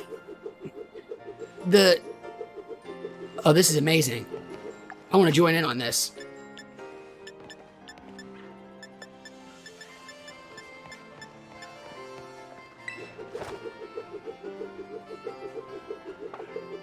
I think Mega's got emotes we don't have. All right, I'm gonna take a short break. I'm gonna go do ourselves one final dab. It's been too long. A nice healthy one, and then we're gonna come back for our final Pokemon stretch. Mega, how about we, after this break, would you be interested in going back out to the grasslands, just futzing about? I have no greater agenda, but I'm happy to do whatever if you have something more specific. But that sounds cool. Anyways, what are we doing here? First, we are going to switch our camera over. The correct one. Cool. Following along, neat. And then we are going to go do app. I also really want to read, do you share a device with someone else? Because there's some great stuff going on there.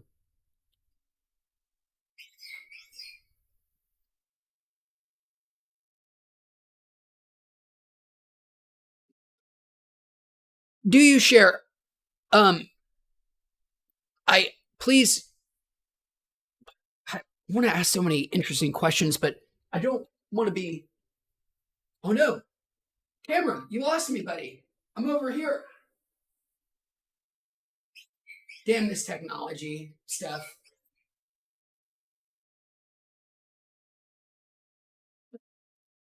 Amazing. Hi, buddy. You lost me. Come on. Follow. There you go. And I'm tricking you guys. It's not a, there's nothing fancy. It's my intern. It's been there. My computer, I don't like leaving the webcam mounted on the back of my monitor anymore. It leaves this smudge. So I've had the Wheats intern just holding it and following me around as I move. And what happened right there where it went off screen, his arm got a Charlie horse and it was cramping very badly and he thinks there might be permanent damage and he couldn't hold it up. But I told him, like, in tone to him with my eyes that he'd be fired, let go at the, if he didn't get back to it. So let's all thank the Wheats intern for moving this camera around for us. Anyways, final dab. Sorry about the delay, everybody. It's going to be a healthy one. I'm going to prove it. Oh, that's so sick that my intern knows how to zoom. I don't think you can see that anyways, because he doesn't have that good of a camera. Anyways, gotta stop rambling. Here we go.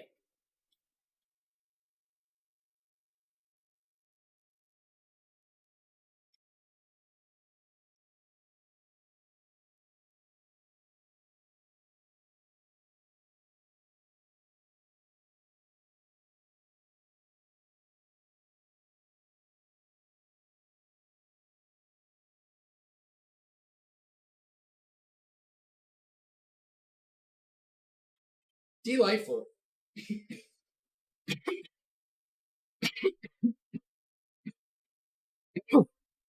Oh, whoops. Intern, zoom out. And I'll fire your ass, intern. He sucks at his job. This L I'm doing it's just me telling my intern that what I think of them. Damn it. I'm too high for any of this. I see you, camera, messing this up. Anyways. Fuck interns. Fuck artificial intelligence. Fuck my close-up face. Let's get back to the games.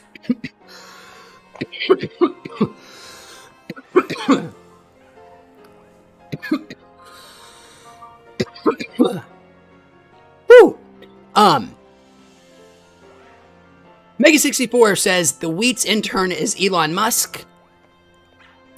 Yes, he is.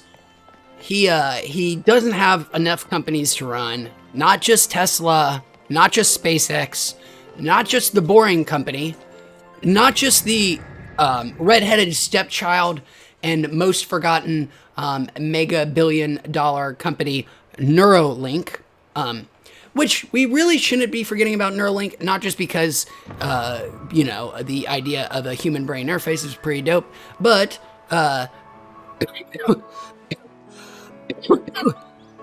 because Neuralink, before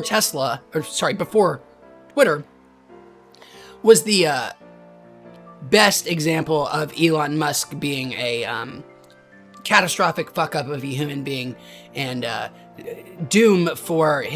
potential doom for his precious shareholders. Neuralink is the company where Elon Musk pragged up, maybe with twins, was it? Like one of the C-suite executives at Neuralink. Banged her up. While he was banging up Grimes, too.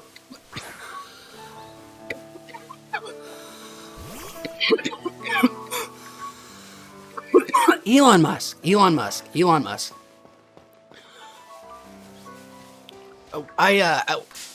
Whoops.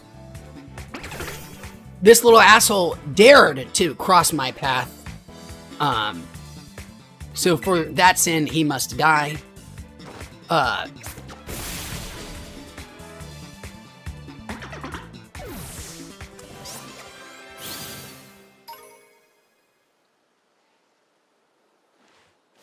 Ruining Twitter, how so? Pretending to be people when they're not, without it being clear, it's parody?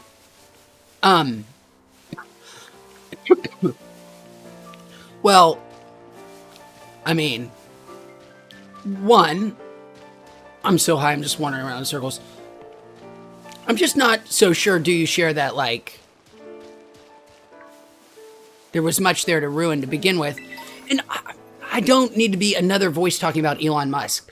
There are a truly untold number of people on the internet. Oh, yes, I get my revenge against this bastard. I've wanted, since that last one, I accidentally killed him. Not this time. Strudel, you are done.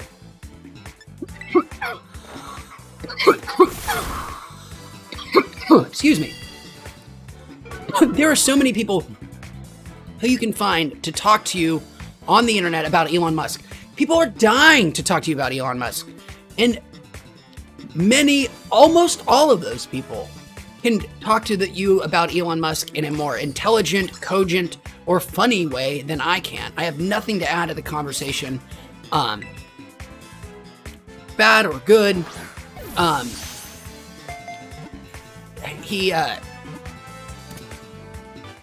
I don't want to fall into the Donald Trump trap, because if anybody has learned the lessons, the very powerful lessons of Donald Trump right now, it is Elon Musk.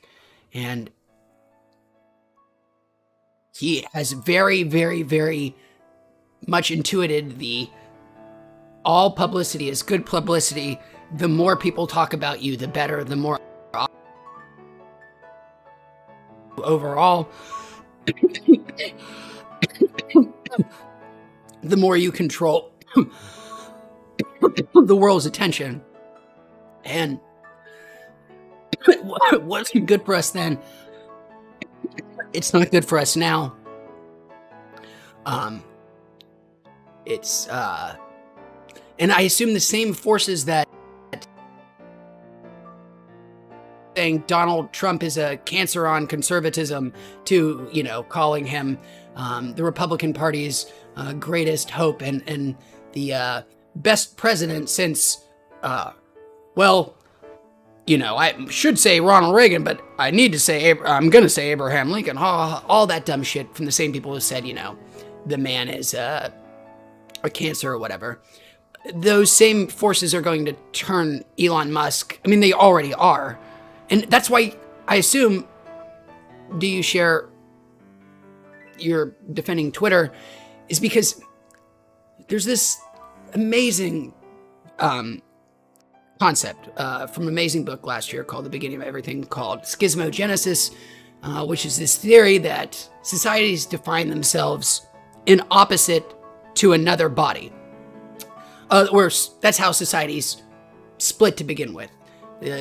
Some group in society takes a big position on something, and another group forms as a reaction to take an opposite thing on it. And then those become the identities as well. And I think that's going to happen with Elon Musk, is like the hatred of so many folks of him, the very deserved hatred, is just going to have the equal and opposite reaction of making people love him, if only because other people hate him. And it's a bad, destructive force. Don't know what to do about it. We're all doomed. But did you see him play Wario on Saturday Night Live? That was very funny. Shroodle, the toxic mouse Pokemon and a son of a bitch. Though usually a mellow Pokemon, bullshit, it will sink its sharp, poison-soaked front teeth into any object that anger it, causing paralysis in the object of its ire. The Pokédex lies. This bastard is ornery right from the get-go. Lies, lies, lies. Shroodle is a danger. Exterminate the Shroodles.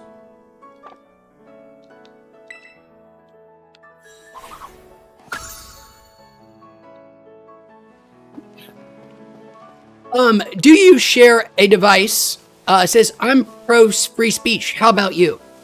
That's such a fascinating question. Do you share a device? Really, I'm not being facetious at all.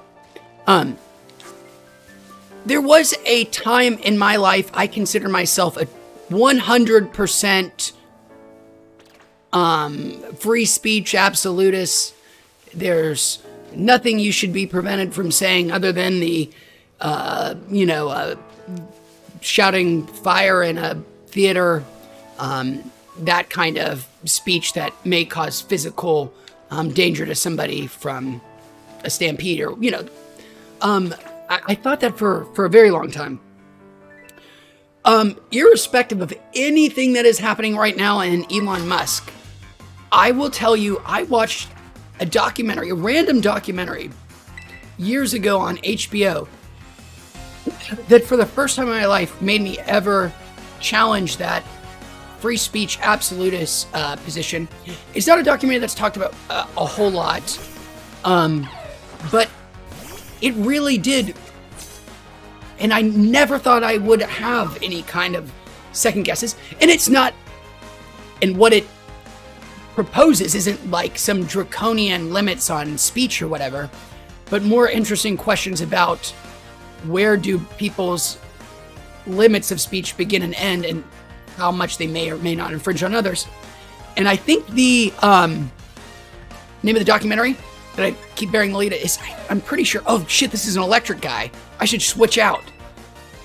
Cannibal Cop? I think, just search HBO Cannibal Cop documentary and you will find it. And it is about a case of a police officer in New York, I believe, who would write these depraved, sick, horrifically fucked up fantasies about living people, and these fantasies would get to them, and it was about how much I really, and it was a very, very even-handed documentary. It didn't really lay its put its weights on this scale on any one side, but it did make me assess and make me consider, like, okay, well, this is some true harm to these people from this guy's, what is essentially free speech. He has the right to write repulsive fan fiction about whomever he wants, but it can have some serious consequences for the recipients. That wasn't a perfect answer to your question, but it does sort of modulate or and I don't think your question was probably answered in the best of faith. I'm gonna switch up Diglett. He's getting wrecked out there too. Bug type, that's good against electric, right? I think. I'm not sure if your question was in good faith. I don't think so necessarily, but I wanted to give you some kind of answer. And the Cannibal Cop documentary on HBO is my artful dodge. Die, Shinx, die, Shinx, die. Do people have a right to a life, liberty, and pursuit of happiness?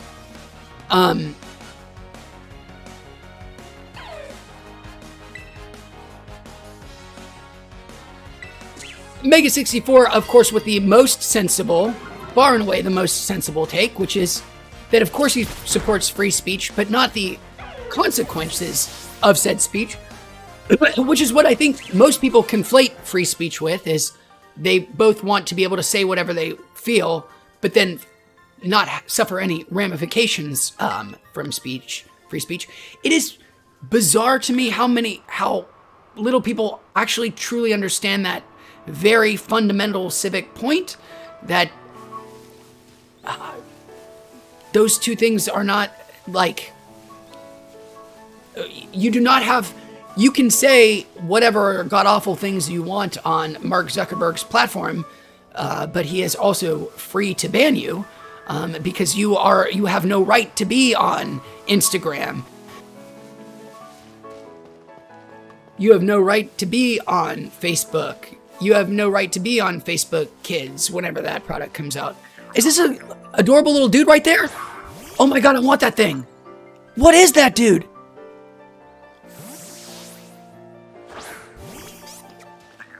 I'm trying to lock onto him.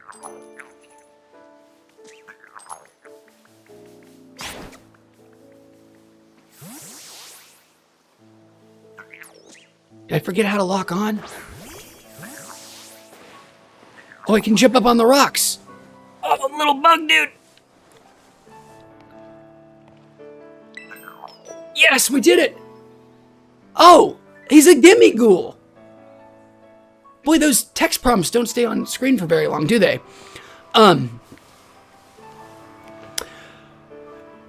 Mega64 clarifies further. He says, the problem is many people are like, free speech.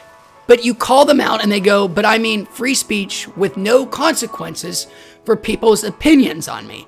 Yes, nailed it in a single sentence, Mega. That is so true. People think that, you can go say the most awful shit wherever and that your job won't fire you for it. You have no right to your employment. Believe me. Many conservatives worked very, very hard to ensure that is true. So, if you say if you go show up at a Proud Boys rally, it is not a depriving of your free speech to be, oh shit, a Pichu! Yes! Holy hell. I didn't mean to say it I didn't mean to imply I was totally in bad faith. My bad, that was an over-exaggeration, do you share? Do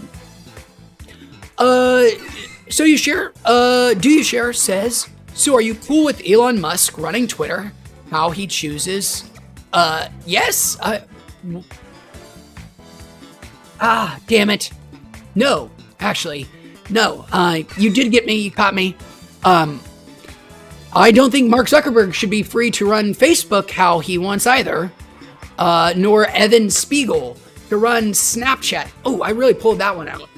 Or Sundar Pichai to run Google Plus by himself. Any of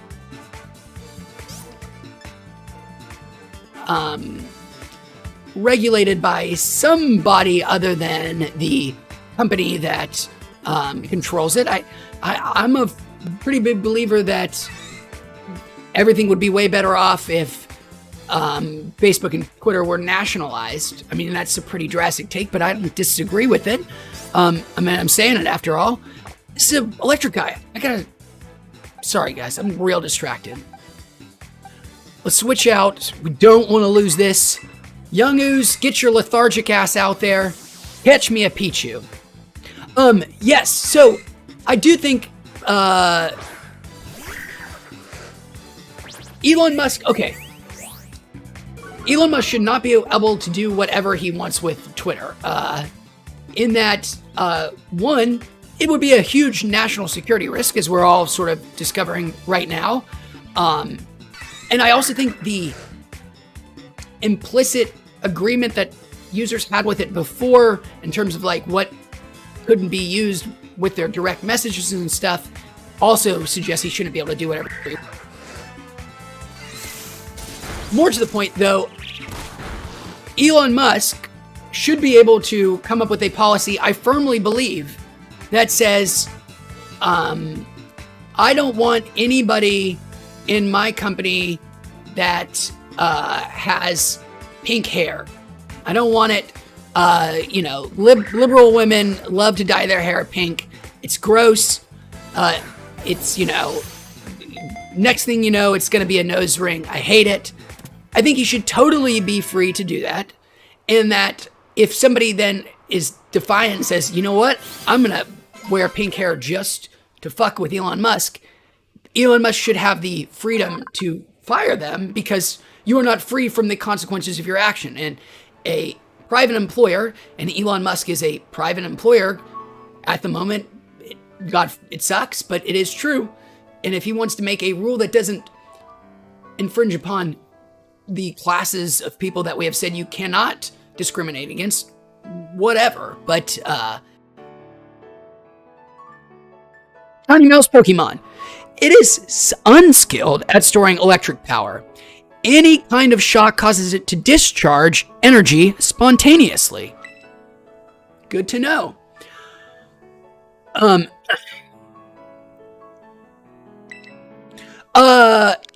Whoops. All right. I'm going to read a couple of questions, or go through real quick our boys' questions. Do I think the government should get involved to make sure freedom of speech is enforced? The government does that all the time. We just don't consider it, because we don't usually use those loaded terms. Anytime cops come out to a protest, that is the government ensuring freedom of speech is enforced.